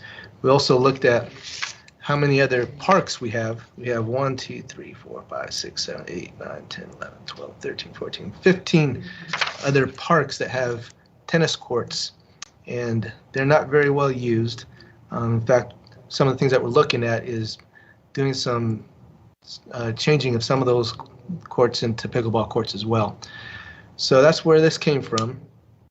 We did meet with the Park Foundation earlier this week, and they supported matching the funds to turn those 2 tennis courts into pickleball courts. So that's kind of where we're at right now. There's still some other ideas and options we would love to explore if anybody else has any other ideas. But it seems like these folks were pretty adamant about keeping these courts as far as tennis courts. The idea in regards to changing them into pickleball courts, if it's going to damage the surface, and we've done this successfully at other places. We've done a lot of switching of the tennis courts into pickleball courts, and we've been able to do that very successfully as far as maintenance-wise and operational. So there you go. That's where we are at. Thanks, Troy. Alejo. Thank you, and thank you, Troy, for your work on this. A couple of questions. You mentioned that there's 14 other parks that have tennis courts that are, I think you said, underutilized. So my first question is, where are those parks in relations to this park? Because it sounded like the big thing with this was the fact that you have 4 courts kind of right next to each other. And then that was going to be my second question was, do those courts have this similar layout? And then the last piece is, could you kind of dive into just briefly why the cost of lighting up the courts is $100,000. Sorry, Troy, I just hit you with all kinds of questions. No problem. So the majority of the tennis courts that are out there are 2 tennis court venues. A good example is Murdoch. That's not too far away, but not necessarily close. There's not a whole lot that's really close to this. But we have Fairmont, Harrison, Murdoch, Orchard, Osage, Plainview, Schweider, Southview, Lynette Woodard. All of those have 2 courts there. McAdams has 5 courts there. You have Linwood, Alley, Boston, Cessna, Eastview. Those and several of those are lit. Boston has lights, Cessna has lights, Plainview has lights, Lynette Woodard has lights.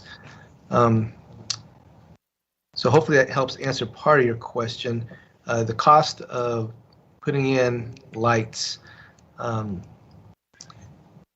as we're looking at how we install the poles, running all the wires, definitely the lighting.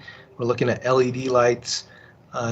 We did get 3 different quotes, and all those quotes were definitely between $90,000 and $110,000.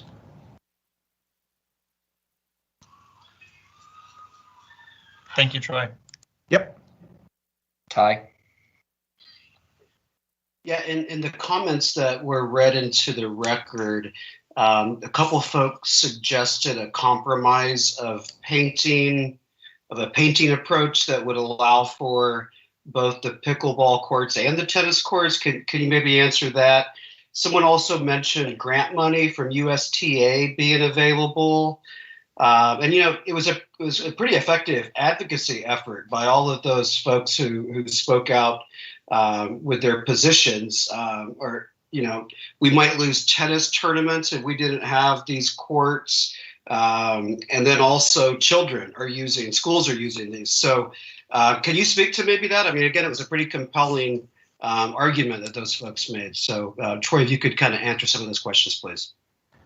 So if we put lines down, then that kind of negates what they're actually looking for in regards to keeping them tennis courts or being overflow tennis courts for other tournaments and that kind of stuff. You did hear on some of the testimony that was in there that if they did get lined for pickleball courts, then they would not be able to be using them for tournaments per se.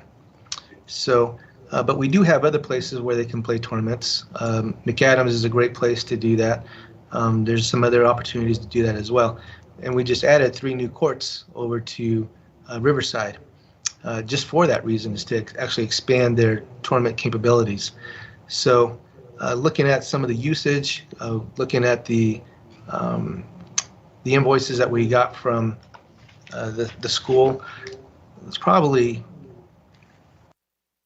I can send them to you guys if you want. I didn't necessarily itemize them and add them all up, but we're probably getting less than $800 a year of lease money from them when they come in and lease those spaces. Do we end up finding other places for them? We would definitely try to do that. Is it as convenient to have 6 courts as it is to have 4? That obviously having 6 courts definitely makes it more conducive to do different drills and host different tournaments. But can it be done? Can you put tournaments in 2 different parks? I used to do that when I was playing tennis. So I'm not saying one is right or the other. These are just the challenges that I'm getting faced with every day because I'm getting calls about having more and more pickleball courts, and I don't have funding to do it. And this was a really easy way that was suggested to try it out, see what happens.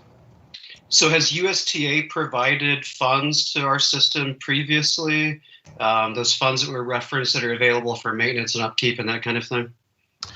I don't think we get money for maintenance and upkeep. It's probably more in regards to helping us design a new tennis courts.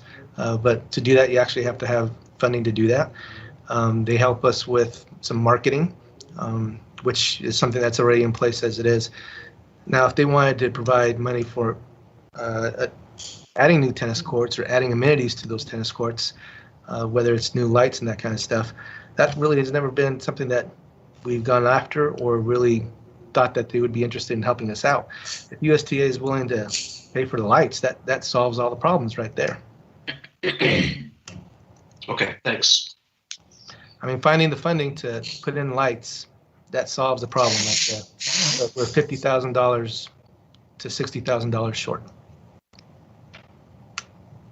And you said the Park Foundation was okay with matching a donation? They're interested in matching if it was going to be switching from 2 courts to 6 pickleball courts. Right.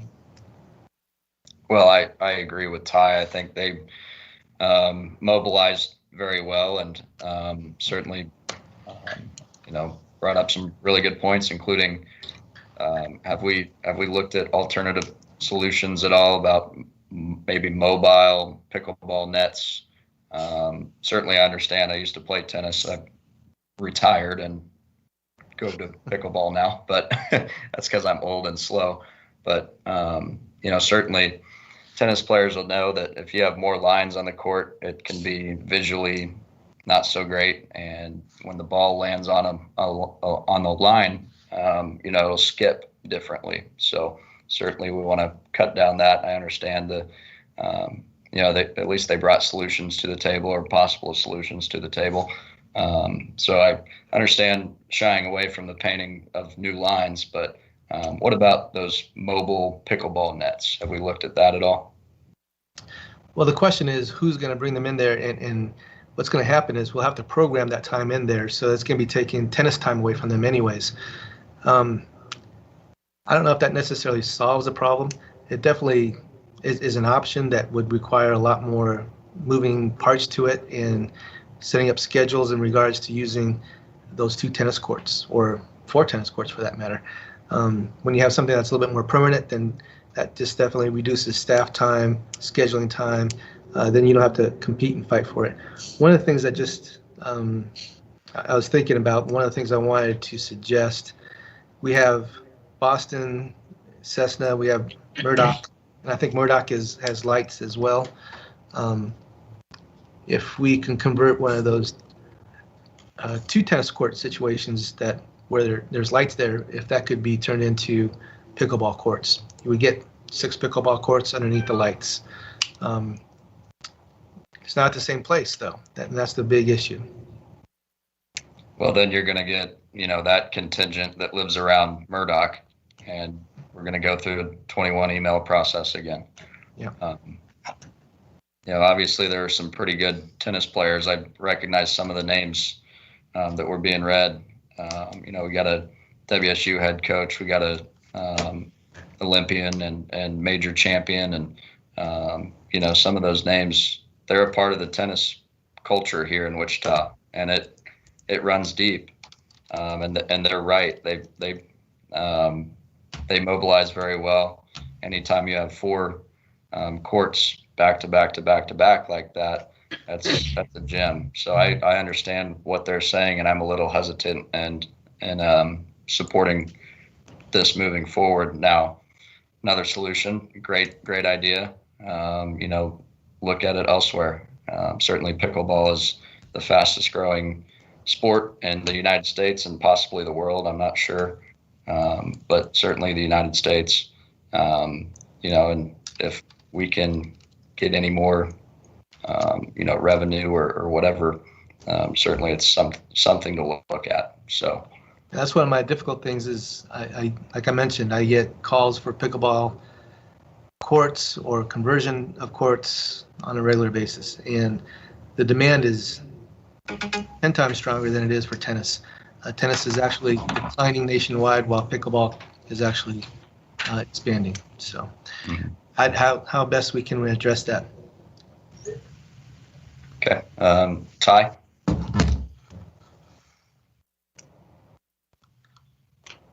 I'm sorry, I don't think I have my hand up. That's my mistake. Oh. Dale?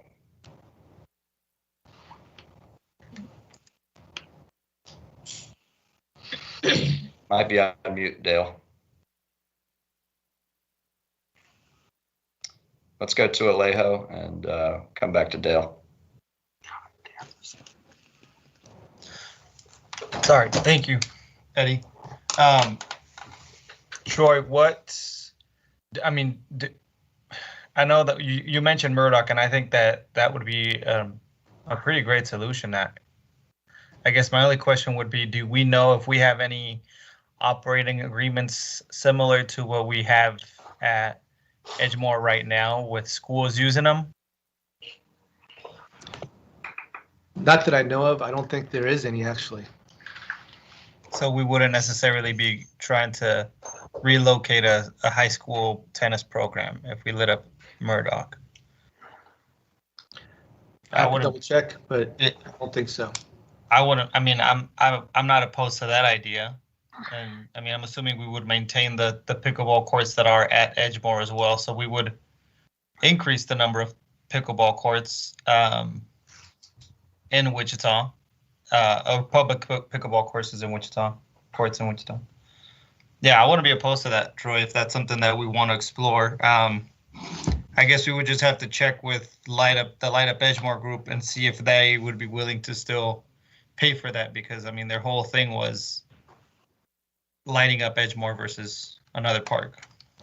Yeah, that's another thing I wanted to share is that they're the ones that went out there and fundraised and looking for grants. They've been working hard, so you got to appreciate that as well.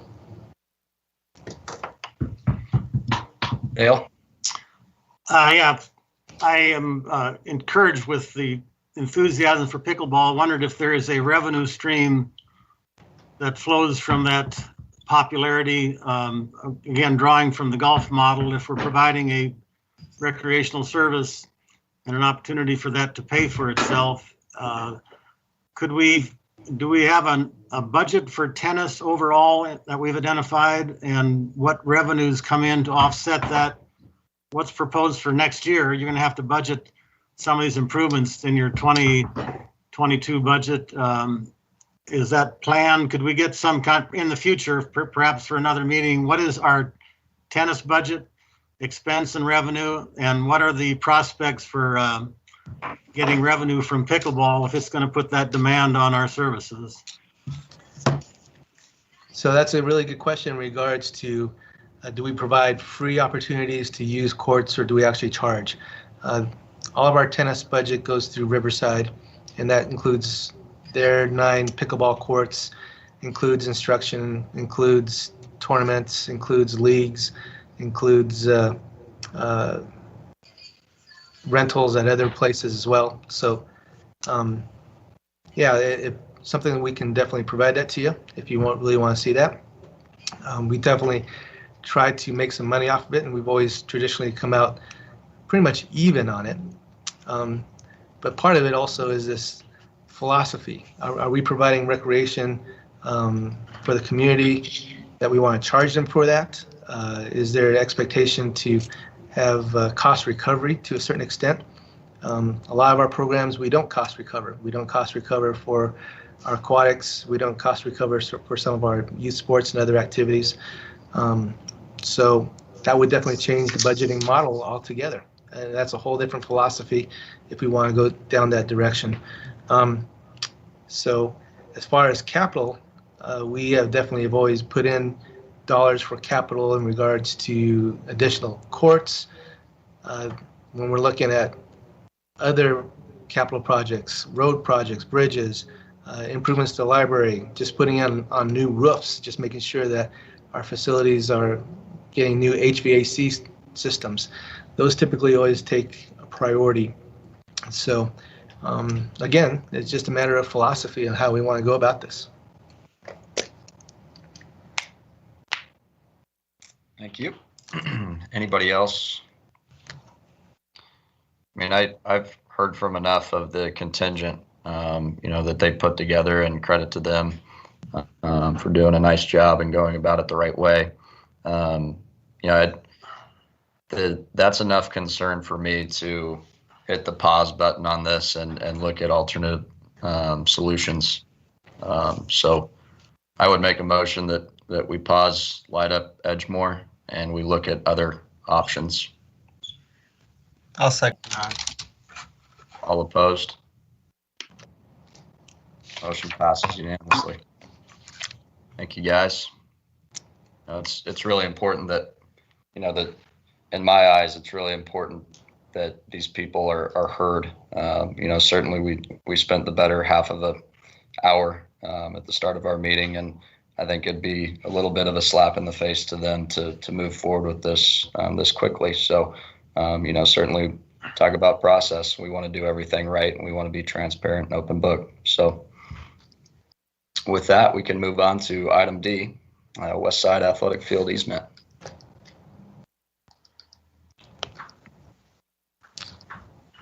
I'm going to go ahead and share my screen. Sean Mays, Chief Design Engineer for the City of Wichita.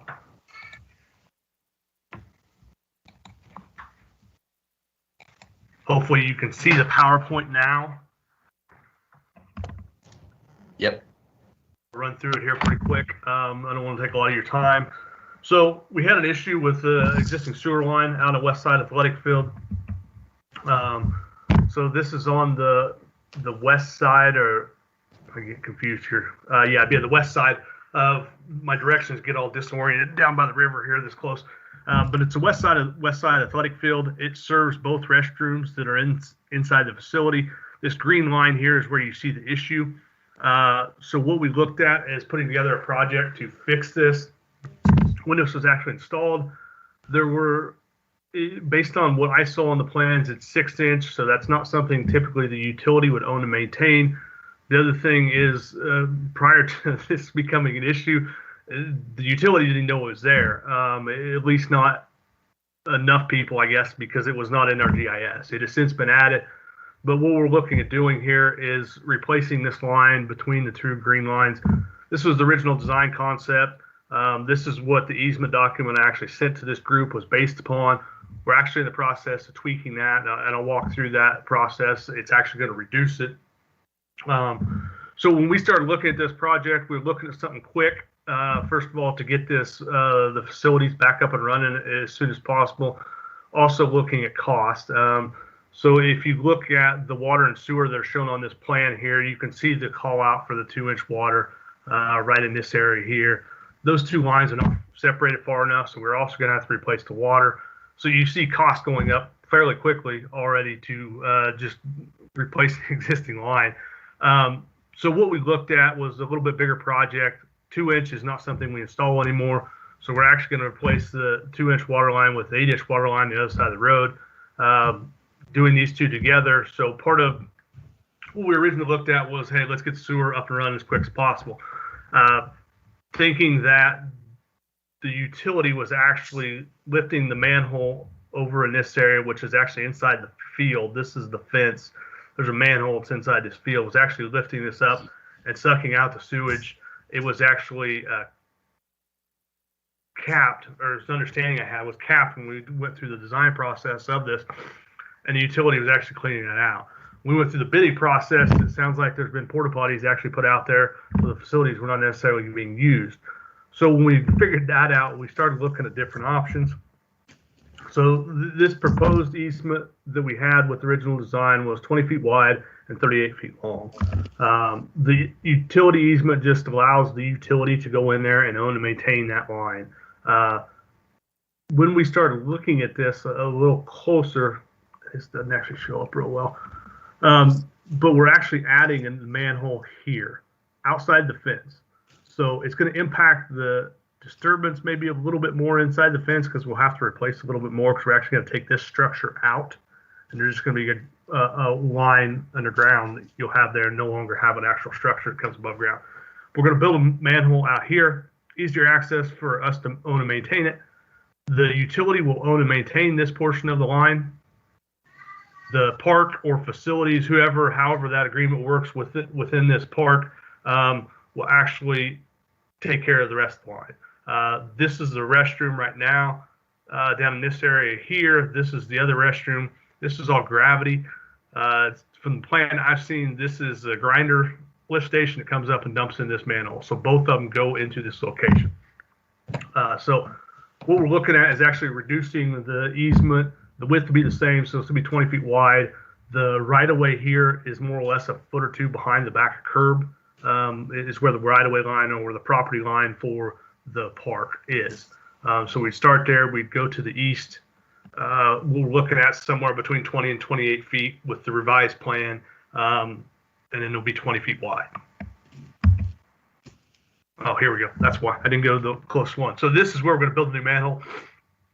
Again, this manhole will come out and we'll straight pipe through it. So you no longer have this issue with this actual structure. I think it was slightly buried underneath some grass, so I'm not sure how much it inevitably caused issues in there. But if we were going to own and maintain that line from the utilities perspective, we really need that at grade so we can actually put our equipment in there and to be able to clean this out every so often.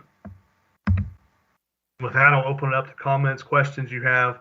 Like I said, I will have to get a revised easement document, but it's only going to shrink as far as the length of the actual easement itself. Any questions for Sean? What's the total project cost? I'd have to go back and look, but it's probably in the ballpark of 200,000. Okay. Are we seeing materials fluctuate?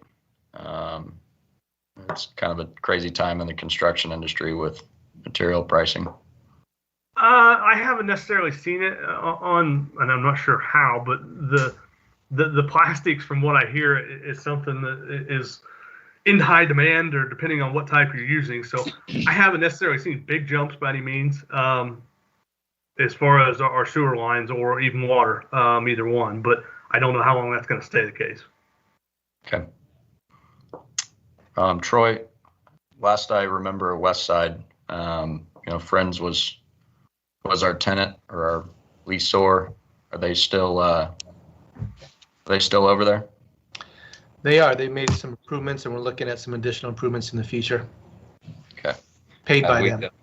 Have we talked about maybe partnering on this project with them? Could they help at all? The way I look at that is, they've only recently been a leasee. It's still our responsibility to maintain the infrastructure of the park. So I don't think it's appropriate for us to ask them. Of course, I would always want them to help us pay, but I think if we look at the actual document that we have with them, they're not going to be responsible for it. Yeah, that's what I figured, but figured I'd bring it up. I can probably chime in a little bit there too. This is fairly standard that this would be the utilities to own and maintain. So we don't have some private entity, even if it is another portion of the city, owning and maintaining stuff underneath city streets. Yeah. It's just not something they would typically be asked to do. Okay. Any further discussion or questions for Troy or Sean? Okay. Thank you, guys. Troy, do we need a vote on this to move forward? I think it would be wise to do that, because then they can use that information when they actually take it to council, that they briefed the park board, and the park board recommends making the repair. Because it will have an impact on the future if we don't, and it's definitely something that it's a utility that is used by the park. So we definitely need to make sure that's working correctly. Okay. Move to approve the West Side Athletic Field easement. Second. Got a motion and a second. Is there any further discussion? All in favor? Aye. Aye. All opposed? Motion passes unanimously. Thanks, Sean. Thank you. Okay, let's go to item number 3, continuation of prior business. Item A, pools and splash pad update. Brian Hill's going to do the majority of the presentation. I think I'm not sure if he has a PowerPoint or not. Knowing Brian, he probably does.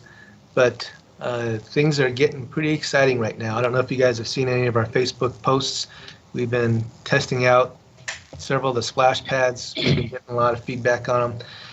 And we're looking at doing some ribbon cutting, primarily McAfee Pool, I think is going to be one of our bigger ones.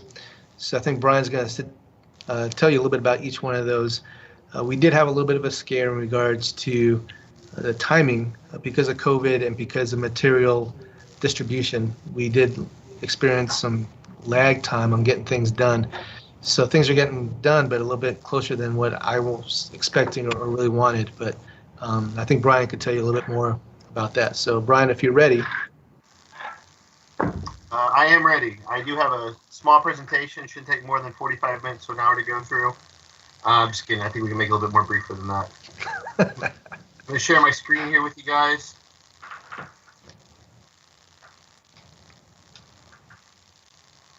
And let me know, does everybody see the PowerPoint?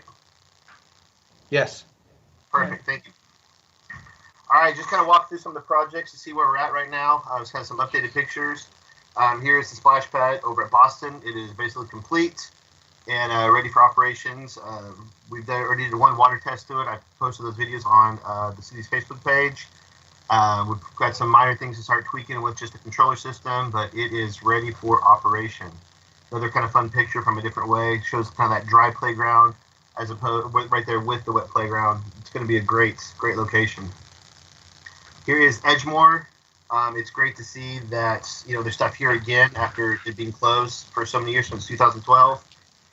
It really pops. It's like I told you guys in previous briefings and meetings that this is basically 2 splash pads at one location. You can see those box areas. That's kind of the turf berm where it goes. So it's actually covered with turf now. We did do another practice on this one as well. All the systems work. It looks really cool. Here's kind of the other side, the other kind of smaller splash pad area. And you see the space there in the back corner is going to be where the old wading pool was. That's going to be some tables in there for as a rental space to generate some additional revenue at the splash pads. Another kind of great picture that shows the whole site. Evergreen had its water test today, and I believe Jessica was kind enough to put one of those videos on Facebook. Once again, very cool looking. It goes really well with the area in architecture and artistic design. Super excited to see this one going. Everything from the test today went well. We just have to finalize hooking up some of the chemical stuff to it, getting the tanks filled, and it will also be ready for operation. Flipping over to the pools for the phase 1 projects. Here's a picture from Ailey. This is about a week and a half ago. So there's actually been some more product done here as well. They've got the turf laid down in these areas, and they're ready to start painting the pool. This is the process where they're caulking to get ready. It is looking great, and it's on schedule to be open right on time. There's McAfee Pool. Biggest change that I've seen at McAfee, they got their turf for those squares that you see with the sand and dirt there. Those are all now covered with turf. The fencing over here, the safety fencing has come down, and they're also painting this facility as well. Hopefully by the end of this week, our slide, our new triple loop slide is going in over in this back corner. So as soon as it's being installed and up and running, or sorry, up and installed, I'm gonna go grab some pictures of it because it's gonna look pretty impressive here on this site. Here's a current picture of Orchard. Once again, this is from a couple weeks ago, so there has been some more done here at this site. The turf's already been installed in these locations, and this pool was caulked, and it's also being painted this week. We're hoping that weather here later in the week doesn't kind of push us back any, because like Troy mentioned, we are definitely on a tight tail. Here's some of the phase 2 project updates. This is Linwood that's being converted to a splash pad. Some of the concrete was poured over the weekend, and it looks like they're hoping to get the rest of it done this week to get that splash pad up and running. If you've been by there, you see that big wooden wheel that's going to go and be kind of the centerpiece of this location. It looks really cool. It looks something kind of, I don't know, it's going to draw a lot of attraction to this park. I'm real excited to see how that works in with the head of the water of it. Here is Harvest. Harvest is the one project that we're watching the closest because of the amount of work that was done. It has the most changes to it as we added that whole zero depth entry. It really pulled the fence out. Thankfully, the slide is on site, and we're waiting for the new slide to be installed once they finish up some more of this dirt work and start getting to the decking poured. The new filters are also on site and have been installed. So the Harvest is going along. We're expecting it to be tested and ready by Memorial Weekend, but there may be a slight delay on this one. Like I said, this is one that we're really watching close, especially with weather, how it can affect us. This is quite a bit further along. They're working on the decking now. The project itself is running great. We stole this picture from somebody else who did some drone photography. They said we could share it with you guys. It's a really cool overhead shot of the Minnesota location and some of the changes. You see, it's really the whole area has been really brought out with the fence kind of expanding. I think the residents are super excited. They've been in contact quite a bit with the updates and things going on, and I'm getting email almost every other day from them. There's something new that they're excited about. They can't wait for this one to be open. As we talk about the schedule, the project has definitely faced some delays due to COVID and weather, but the contractors are working very diligently and hard to make sure everything's open by Memorial Day. We are working with them to try to get access to the sites as early as possible so we can start doing some of our stuff that we need to do on getting the facilities ready and up and running.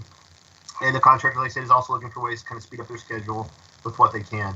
Troy mentioned the ribbon cuttings. We've got one that's going to be scheduled at McAfee. The date set is that for Saturday the 29th. It's going to have like musics and games and a lot of giveaways. The pool's going to be open from 1 to 7. We've already contacted several of the youth that kind of help. They went to the city council and they talked about rallying to keep the pool open, and they've spoke to council. They're going to give speeches about their experience and what swimming here at this pool and what it means to them. And we're going to have a group that's donated hot dogs and chips and buns. So we're going to provide hot dogs and drinks, and obviously while supplies last. Talking with some other groups about doing some other ribbon cuttings at some of their locations. Some of the neighborhoods are getting on board with wanting to be present as well and do something fun with their areas. I'm sure you've seen me on the news the last couple of days. Just a quick update on staff recruitment. We are still looking for some lifeguards. I can update that number that we're still looking now for about 32 lifeguards. We have gotten some. We're exploring some options of other ways to recruit, or some other possibilities, avenues that we can explore on trying to get some people going. One of the ones that we're starting to see the biggest traction in is hiring active adults as water watchers, hiring some people to come out, help us during Monday through Friday during some of our busiest times. We have a lot of groups, a lot of kids present. They'd be poolside. They're going to be helping, enforce rules, watching for any possible incidences. And if they see something that's concerning, they can notify the lifeguard and kind of help and assist with that. So it's a program that I've seen duplicated in other areas, and some that we're going to try to bring to the Wichita area for our locations. Another big change for this year is that we've taken over the operations of the splash pads. We're hiring a team of staff that are going to go and they're going to open the splash pads and make sure the chemicals are okay, make sure the sites are clean, make sure the sites are disinfected.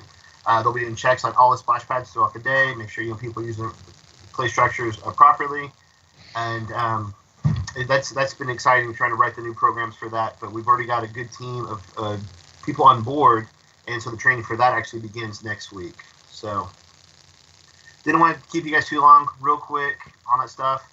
Just going to end that now and see if anybody has any questions. Any questions for Brian? Awesome. Thank you, Brian. Great update. Fun to see the splash pads and pools coming together. So we've got a long ways to go, but I just wanted to praise Brian on his work. He's been working with the contractors, been working this whole process for many years, and it's so exciting to see it come to fruition. We're at the getting close to the finish line, and a lot of it's because of Brian's work. So just wanted to make sure you guys acknowledge him and know what he's done to make this happen. Yeah, thank you, Brian. I know how difficult contractors can be. Okay. Item B, O.J. Watson Park. So I just want to give a quick update on the Four Seasons shelter. It came back to us a few months back, a little bit more expensive than what we anticipated. We were able to take a little bit of money from our annual park facility CIP money and use it. And so it did get passed by council a few weeks ago. So we're anticipating moving forward with that project, and hopefully we get the construction done. I'm hoping that we get it done by the end of the fall into maybe Christmas time, so we can actually start using it. So just want to give it that quick update. Thank you, Troy. Any question? Ooh, thank you, Troy. Any questions for O.J. Watson? Okay. Item C, the CAPRA visit. Yeah, we had our CAPRA visit a couple weeks ago. I'm going to let Gentry go ahead and give you an update, and I'm going to take a quick break. I don't have a presentation. I just wanted to get closer to the mic. Okay. Can you guys hear me okay? Yes, ma'am. Okay, great. So this is just a very brief update on how our CAPRA visit went. This was the week of March 15 through 19. We had 3 visitors virtually. Usually this is a process that happens on site, and the visitors come and visit our park system, get a lot of tours and to meet with people. But because of COVID restrictions, we have people visiting virtually, so the format looked a little bit different this year. But still the content was mostly the same. They reviewed our self-assessment and all of the evidence that we submitted. And then we had an opportunity during that week and the week before and the week after to provide clarification and further evidence.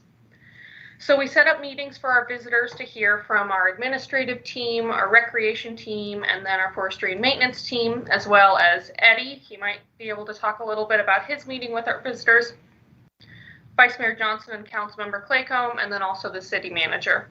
The visitors were really impressed with our report, our self-assessment, our responsiveness to their inquiries, generally the staff morale and how our staff talked about our agency while they visited, and then a lot of commendations from our governing bodies about how we present our park system. So that was all really good news and good to hear.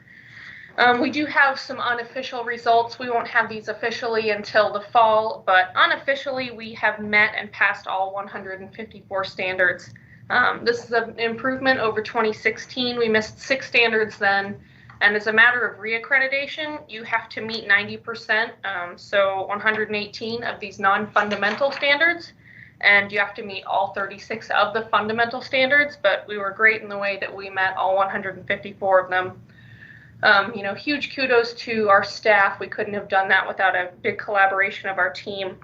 And I think we did a really good job presenting to our visitors that Wichita's a leader in CAPRA, in putting forth training and best practices. Troy serves on their board.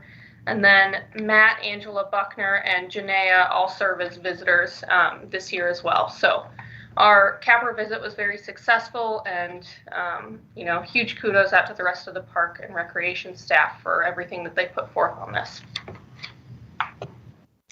Yeah, as Gentry said, I got the opportunity to sit down in a virtual meeting with a few people, and they just, you know, asked some very generic questions, if you will, but just wanted to get a little bit more familiar with, you know, who we are, whether it be staff, park board. You know, they asked a little bit about the GAC and how that kind of works hand in hand. So it was a good meeting. I'm glad to hear that we passed all 154 standards. You know, I'd feel pretty bad if I screwed that up for you guys. But no, overall, great news, and we'll look forward to the official results in the fall. But just want to extend, you know, our gratitude on behalf of the board. You guys work incredibly hard, and we wouldn't be where we're at without you guys. So we appreciate everything you do day in and day out. Okay, thanks. Thank you, Gentry. Reggie, I haven't talked to you in like 3 months, man. Are you ready to? Are you itching to give this or what? I was going to actually ask President Fonstadt. I have a quarterly update that kind of gives an overview of things that have happened in the last few months. But I was going to give a quick overview and then see if Penny could send this out to you guys to actually look at it in more detail with some of the things that's been taking place in the rec division. So it's up to you whether you want me to just send it out in the sake of time and just give a brief overview. And then you guys. That would be perfect. I would like to dive into it, but certainly brief overview works perfectly right now. Okay, so I won't follow along with the slide, but for the most part, during the first quarter of 2021, we've been working real hard preparing for our summer camp programming that's coming up. We put quite a bit of marketing efforts into that, and we're seeing some positive results from that. We were able to get some funding from housing to open up a 4th summer activity camp this summer at McAdams Park. We did it last year on a trial basis because Colvin Elementary was closed. So we had to relocate it, but because there was such a high demand and there was additional funding available through housing, we were able to open Adams up as another site that we will have in place this summer. So that gives us the capability to expand the program there and reach a larger population of those kids in the community that need that service for those families. We will be partnering again with USD 259 to do the summer meal program. We're working out the logistics on that, on whether they will actually deliver like they've done before in the past, or if we will actually pick up and have our team take it out to those sites for pickup for the kids to actually have on site. And we will only just be serving those individuals that are in camp, and we will stay at 50% of capacity just for COVID restrictions that we have in place now. Kind of the other highlights we have, the tennis center is getting to the conclusion of their renovation and expansion, and that we're hosting a ribbon cutting ceremony on the weekend of the 24th of this month, and that will be in conjunction with the Mo Conley pickleball tournament that they're doing there for a fundraiser, who's a big supporter of us there at that location. And then one new thing that we're doing this year that starts this coming weekend through athletics, we are starting through a partnership with the NFL, offering an NFL flag league that will kick off this weekend. We had a goal of having a minimum of 150 participants. We exceeded that goal for the first year, and all of the games will be played at South Lakes field that David's team worked to get prepared for football for us to be able to use at that location. So kind of a brief overview there. Probably the last thing I want to highlight is we started back this spring issue with doing the Evolve Guide, where it was print copied. Before we had been went to online only. We have them available at our Parks and Rec facilities, the library, as well as City Arts. And we are doing a limited mail out to the community. We shifted to a subscription base only. So in order to actually get one mail to your home, you have to subscribe to it. There's no cost, but that helped reduce our shipping costs and our printing costs quite a bit, and not having just a bulk order that we will send out that may or may not be used. So that's kind of an overview of what we've done in the last quarter. And then I'll have Penny, if she would, send out that presentation to give a little bit more detail on some other areas and make it available online as well if the community wants to look at it. Good stuff. Thanks. Any questions for Reggie? See none. Thank you, Reggie. Welcome.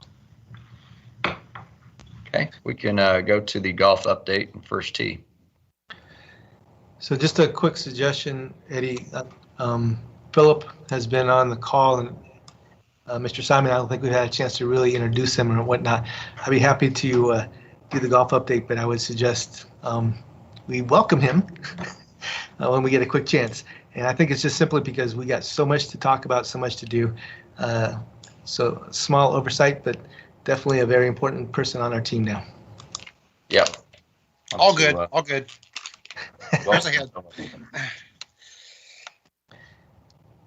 So in regards to the meeting that we had about a week ago, direction that was instructed was definitely that we'd have to go out to do a request for proposal for a third-party operator for the golf courses.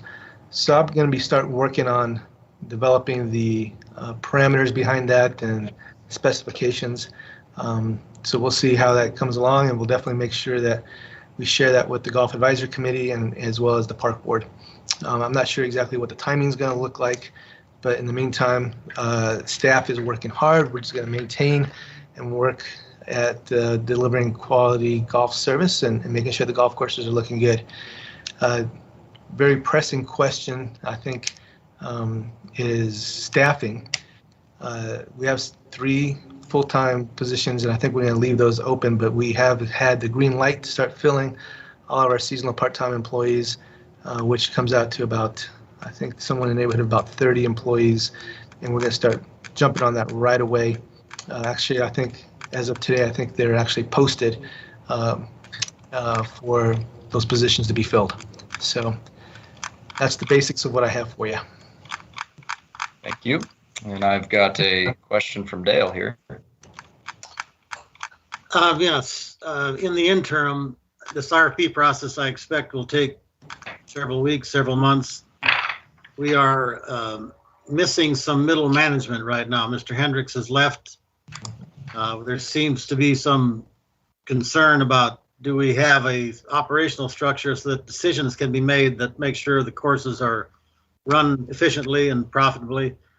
I guess you're in that role now. I don't think that's a good long-term solution. Is there a plan to address our management model to get us through this period of time?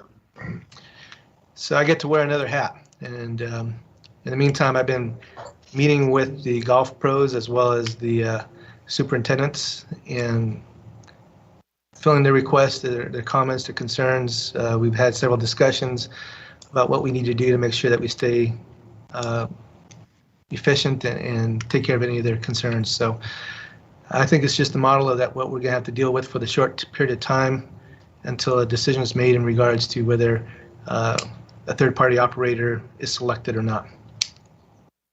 Is there a possibility of hiring some short-term management consultant to make sure we do the right thing going forward? I mean, that's a lot to put on your plate. You're looking at a full-time $100,000 a year position that somehow we're just going to wink at and not worry about. I just worry about, we've had some decisions that are a little bit, for example, equipment funding. Is that still frozen? No, I have access to that. And we'll still move forward buying the equipment we need. Well, if you're willing to take that on, but there is a need to coordinate with the greenskeepers, the pros, and that's not there right now. And if that's where we're going, we'll look at that maybe at the GAC meeting next month to get an idea of how that's working. I've been meeting with them regularly. I get emails from them daily. I respond to them immediately. Phone calls over the weekend as well.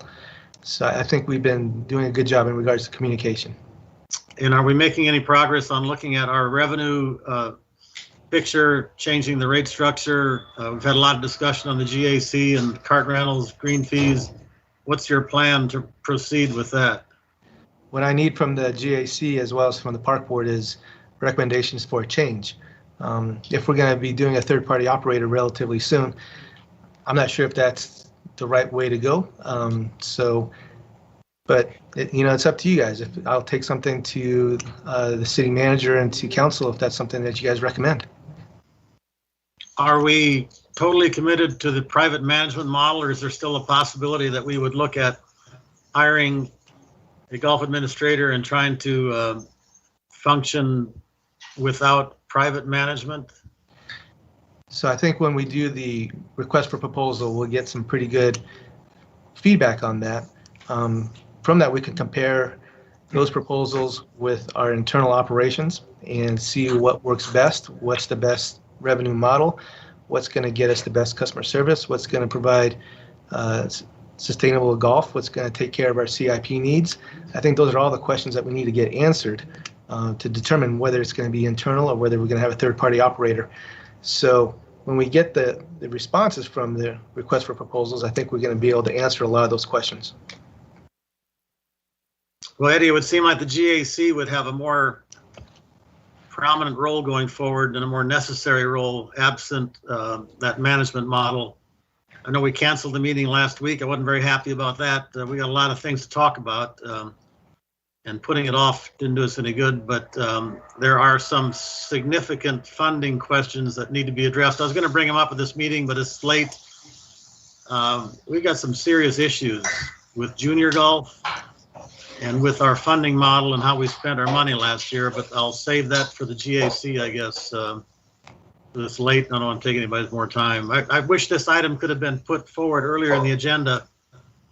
The magnitude of it is significantly more than many of the items we talked about, but it's almost by intent we bury this at the end of the meeting so we don't have time to talk about it. I assume the next GAC meeting is the first Thursday of May. We're going to keep that as well. Okay. Anything else on golf?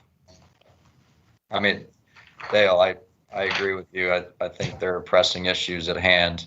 I don't agree with bringing in a middle manager for 2 months when we're going through an RFP. Not only would that make no sense, but who would take that?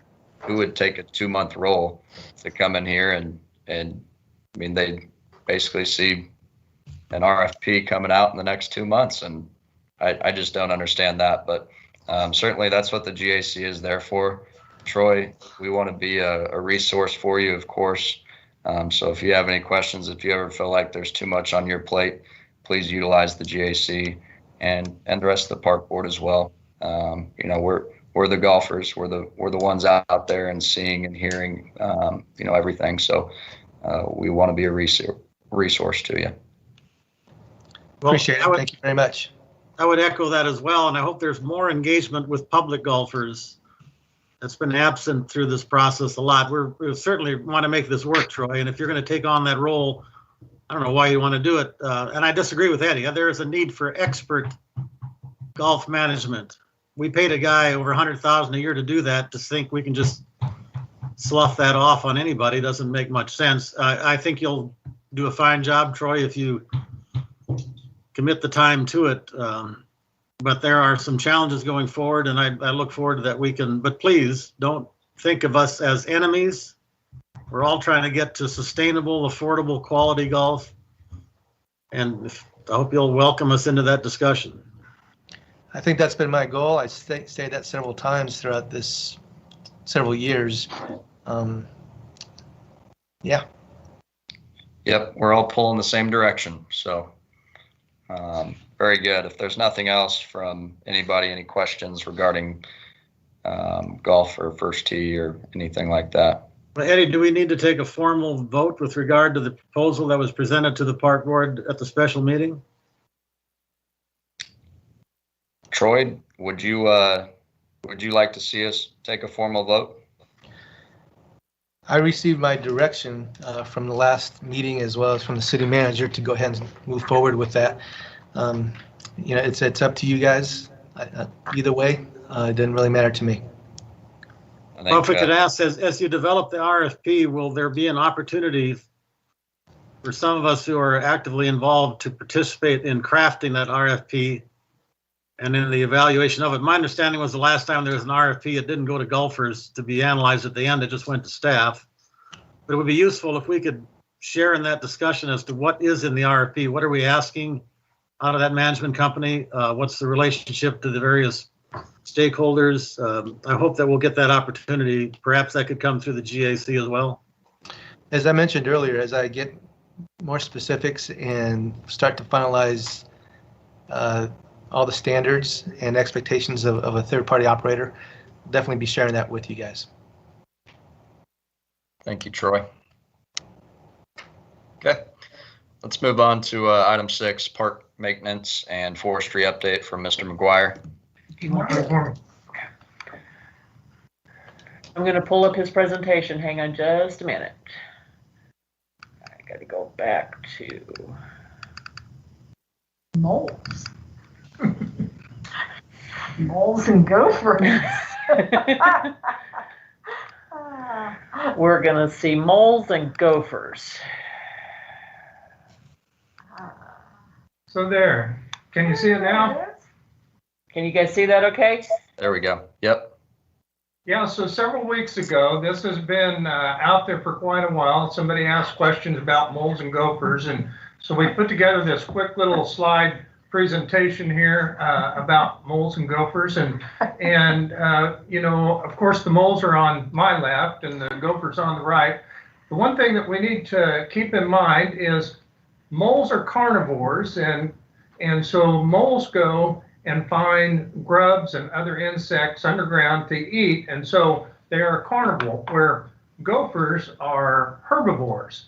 They eat roots and so forth, and so the way you have to treat them or take care of them, there's different ways that we can do that. So hit the next slide.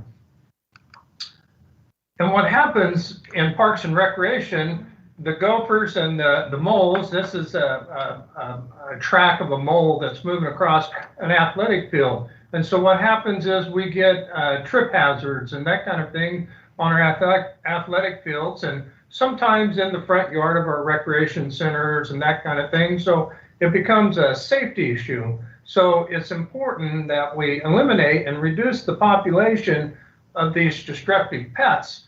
However, they're all over the city. They're everywhere. We don't have the resources and the funding to go to every park, to every right-of-way, to every ditch that you find moles. So we concentrate on taking care of these pests on our athletic fields and, like I said, around our recreation center. So hit the next slide. So an easy way to take care of moles is using insecticides. If you treat for grubs and other insects, the moles basically go somewhere else. They'll go find a food source. You can use fumigation to try to deal with this issue. The problem there is when the public sees you out there putting gas and chemicals down into the ground, they ask a lot of questions. So we rely on trapping. When we have an area that needs to be treated, we rely on trapping. So if you go to the next slide there. Yeah, here's a way of using equipment to put down insecticides that can treat for insects, grubs, worms, which effectively takes care of molds. But like I said, we just can't treat every bit of property. There's another method of taking care of moles and gophers. They're gas cartridges that you can put down into the ground. So we basically trap, and we do it year-round, but it's most effective during the spring and the fall. Traps work the best when left overnight, but we feel unsafe about that because kids can find them, they can pull them up, they can set the traps off. So you can see the moles on my left are the traps that we use to trap moles, and then you can see the other device that we use for trapping gophers there on the right. So what we try to do is we try to go out and set them in the morning, and then we come back at the end of the day. So it's really time, it's not a good use of time, but to do it safely, we can't just leave them overnight. So that's how we trap them.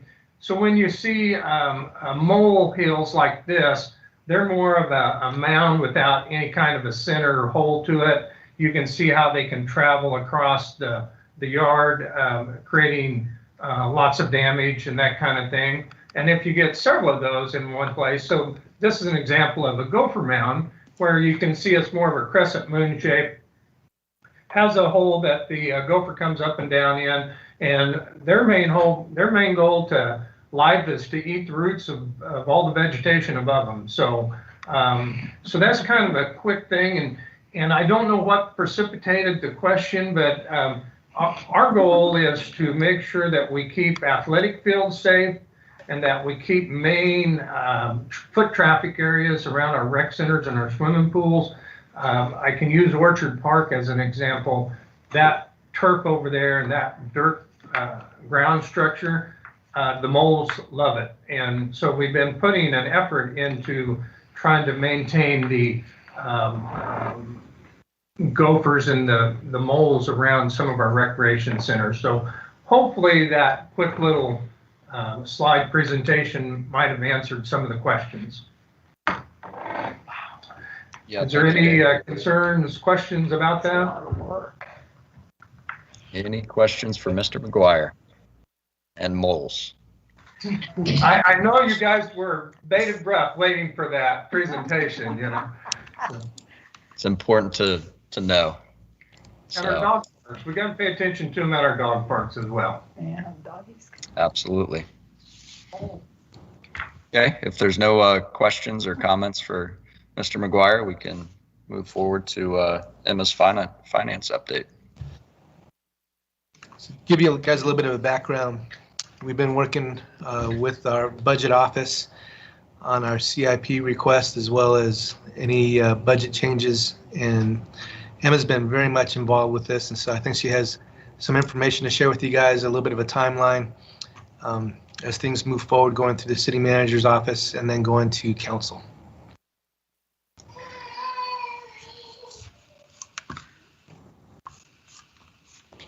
Okay. Are you guys ready for me? Can you hear me okay?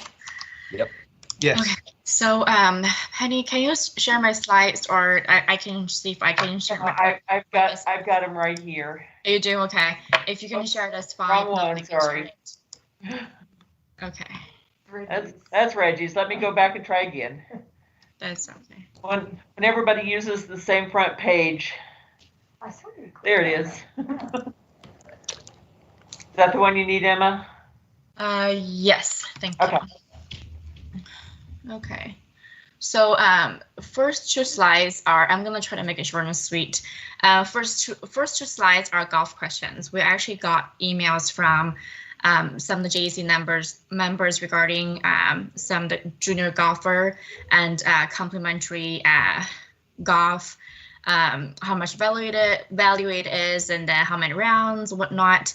So the answers I put in red to all the questions. I can certainly email them out as well, so you can look at it. But first question to ask about is the golf marathon that's hosted at Mac golf course. And as far as how much the overall marathon, not revenue, the overall amount is, we don't have that number. What I can tell you is we do participate in the donation side of it. So this year we donated 27 rounds and 27 golf rental carts. So the value of that is roughly about $1,000, and we received $497 from First Tee to pay for concession. That's 2021, and 2020 it was canceled. And 19 we received $500 deposit from First Tee. But as far as the golf marathon fundraiser, if you may call it, or donation, that has to come from First Tee, because that's their internal data. Next one is asking about junior golf. So First Tee paid in 19, they paid $14,004, and paid $4,940. Next question for us is about youth golfer for 19 and 20. So in 2009, youth rounds was 3,445. Revenue amount is $29,733. 2022, the youth rounds was 4,087 rounds, and revenue amount was $23,878. Can I go to the next slide? Okay, golf question for next one. Next one is asking about the complimentary rounds for 19 and the 20. For 19, the rounds was 3,445. The cart rental value was $9,530. 2020 rounds, it was 2,427 rounds, and then the value we donated for the cart rental is $2,580. There's no way to separate junior to adult golfer because of system limitation, because I think in the question it was asked, what's the difference, or how much portion is for adult, how much portion is for juniors. We just don't have that right now because how systems set up currently. And last question is asking about the golf equipment replacement funds. The cash balance as of now is $270,728. And I put this number last Friday, and there hasn't been any purchase done since. So that should be the final number. Next three slides, mostly just a refresher of all of the timelines we use for budget. And like Troy said, he pretty much covered all on CIP. Reg and I has been going to those meetings. So the CIP hearing, we all the directors votes for the urgency or priority of all the CIP lists that's submitted. And we have a huge list. We have the longest list, if I may say, submitted to the directors. So they will grade it, and then we'll go to city manager's office, and then it will get approved by city council, like Troy said, and then it goes from there. As far as budget goes, our budget hearing for Park and Recreation is April 26th. So after that, you guys will, can you go to the next slide, Penny? Couple important dates you probably want to make a note for, again, is the social media town hall. I give you a chance to participate, and then the budget simulator, once it's open, is on the city website. You can be part of that. So it will tell the city what do you think is important. I think that's all I've got. Do you guys have questions? Thank you, Emma. Any questions? Yes, I've got a couple of questions. Okay. my understanding, and help me on this if I'm wrong, I participated in the golf marathon the last couple of years and donated to it as well. My understanding from the information from First Tee is that it raised, and this was Tom West's announcement to us in our special meeting, $23,000 to $25,000 a year. The purpose of that is to reimburse the city for junior golfers. When a junior golfer comes to the clubhouse, they take that person's name, they play for free, and the city then bills First Tee for that service. What I don't understand is why we only collected $4,400 in 2020 when there was more than $30,000 available in that account at First Tee. It looks like we just donated that money to First Tee, which is problematical given that we furloughed workers at the end of the year because we didn't have enough money. There seems to be a major operational issue there. And on regard to the complimentary rounds, I know that some adults are getting free golf coupons from the golf division. And it bothers me a little bit that practice goes forward without any accountability. So, but on the first case, Troy, can you explain what happened, why we didn't collect the $20,000 from First Tee, that we raised money for that specific purpose? So we bill First Tee by their usage. So if they used $4,400 worth of usage, then that's what we bill them. If they had raised money, then that's more than what we bill them. Then obviously that stays in their account. So we only bill them what they use. And so when these youth golfers come to the clubhouses, I think there's a point of sale button that they use that tracks it, and then I think it's quarterly that we go out and bill it back to First Tee, and they're up to they're right now have paid all of their past invoices.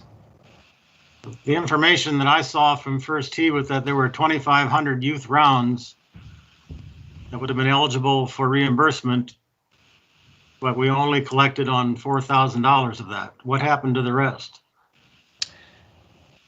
So I'd have to go talk to the staff about their point of sale. If there was more than that amount, then we definitely need to go after that money.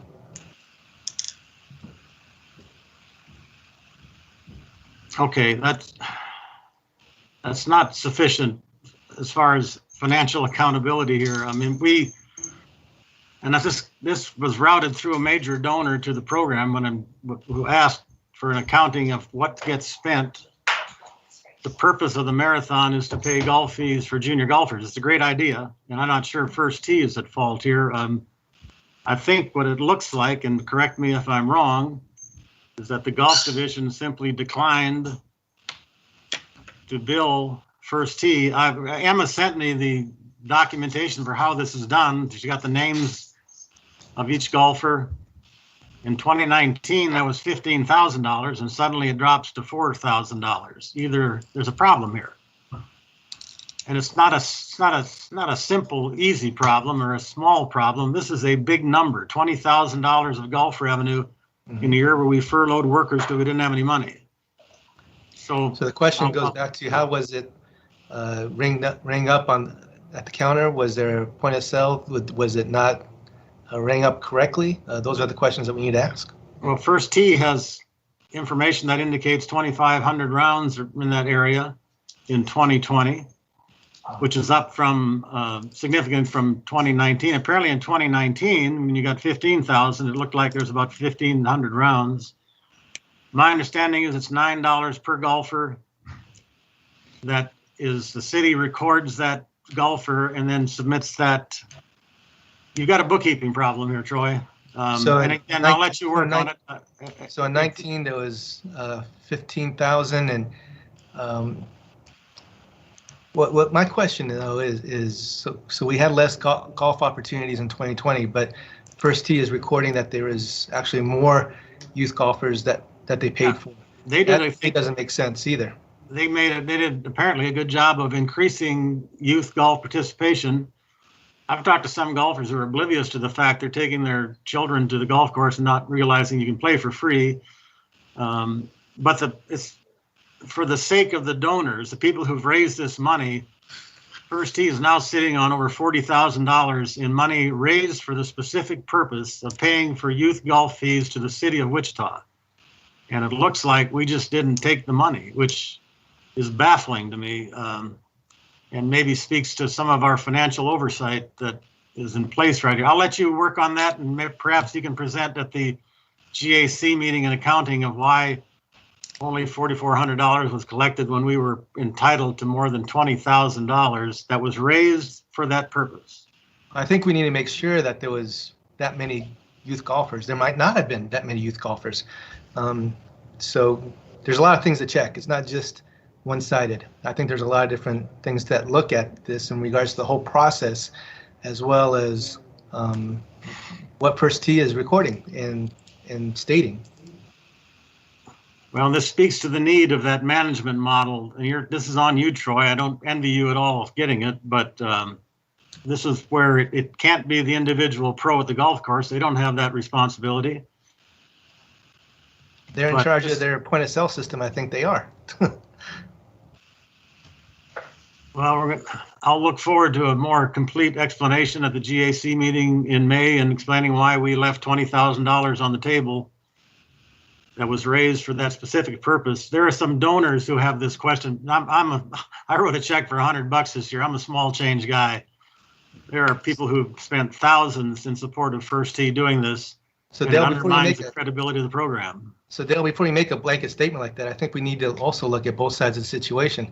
I mean, is First Tee providing accurate information? I think that the biggest question is what was the actual amount of youth golfers that came through our courses? That's the question.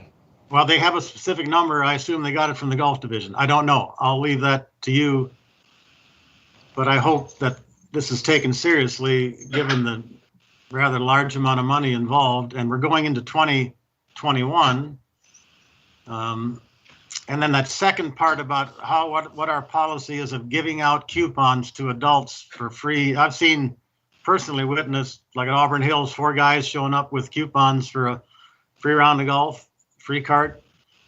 I wonder where they get them from. And what do we, is there a criteria for, that's a significant ethics thing about who gets a free service from us. Definitely. Perhaps a little more detail on that would be useful. There is a policy that we have in regards to providing free access. So we have a policy in place for that. But Emma indicated we don't even break out the difference between junior golf and there must be a budget for printing coupons. We had to order coupons to give them out. There has to be an accountability for those. If I may, Troy and Dale, so I communicate with the assistant division manager from golf. The gist of this whole coupon policy is to incentivize people to bring in more and come back more. So the goal is to bring more revenue. So there's a reason behind it, first of all, and there is a cap. How much they can give out every year is $5,000 per year maximum. So it's not they can just give out to crazy amount every year. But yeah, there is policy and there is gap we have to follow how much it is per year. And I think we can speak more about this during GAC meeting. But yes, there is a reason and there is policy in place that we are, have everything balanced in check. But yes, we can talk more in GAC meeting regarding that. Okay, and that's my understanding. The only person with the authority to give out a free coupon for golf is the golf division manager himself. The pros can't do that. So that should be a simple accounting thing to figure out who got them and why. All right, we'll put that on the agenda for the GAC and look for a more complete explanation of those 2 elements. Okay. Thanks, Dale. Anybody else have questions for Emma or Troy? Okay. Eddie, on the budget process, are we going to be, you mentioned something about subcommittees and paying some more attention to the budget process. Is anything going to change this year in that regard? Yeah, I think we're working on it. So that's the idea. Okay. All right, moving forward. I don't think Alejo's on anymore, but Troy, do you want to give a Parks Foundation update? So I gave a partial update. They had listened to the situation with the Light Up Edgemore. Hopefully they'll still be supportive of maybe there's another option of using the monies that they want to donate. So we'll follow up with that. We're looking at this project in regards to placing benches in our parks, and so the departments pay half of the amount. I think it's $6,000, and they're going to pay $6,000 to put these really cool benches. I think we're looking at 12 benches, 2 benches per district. So that's going to be kind of fun. Other than that, they really didn't have anything else. Oh, I take that back. Red, White, and Boom in regards to 4th of July. So I think we're moving forward with that. It's going to be a very simple, stripped-down celebration for Independence Day. I think we're looking at doing the same thing that we've done of having the fireworks on over by the stadium, and we will have them on the 4th of July. So that's what we're thinking. I don't think we're going to be putting anything else out there. No stage, no music, no food trucks, at least from us. We might be encouraging somebody else to provide those services, but I think we're just going to keep it really simple. Okay, awesome.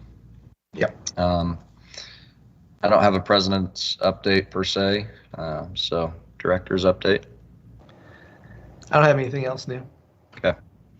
Well, if there's nothing else that needs to be brought forth today, we can adjourn. All right, thanks. Love you guys.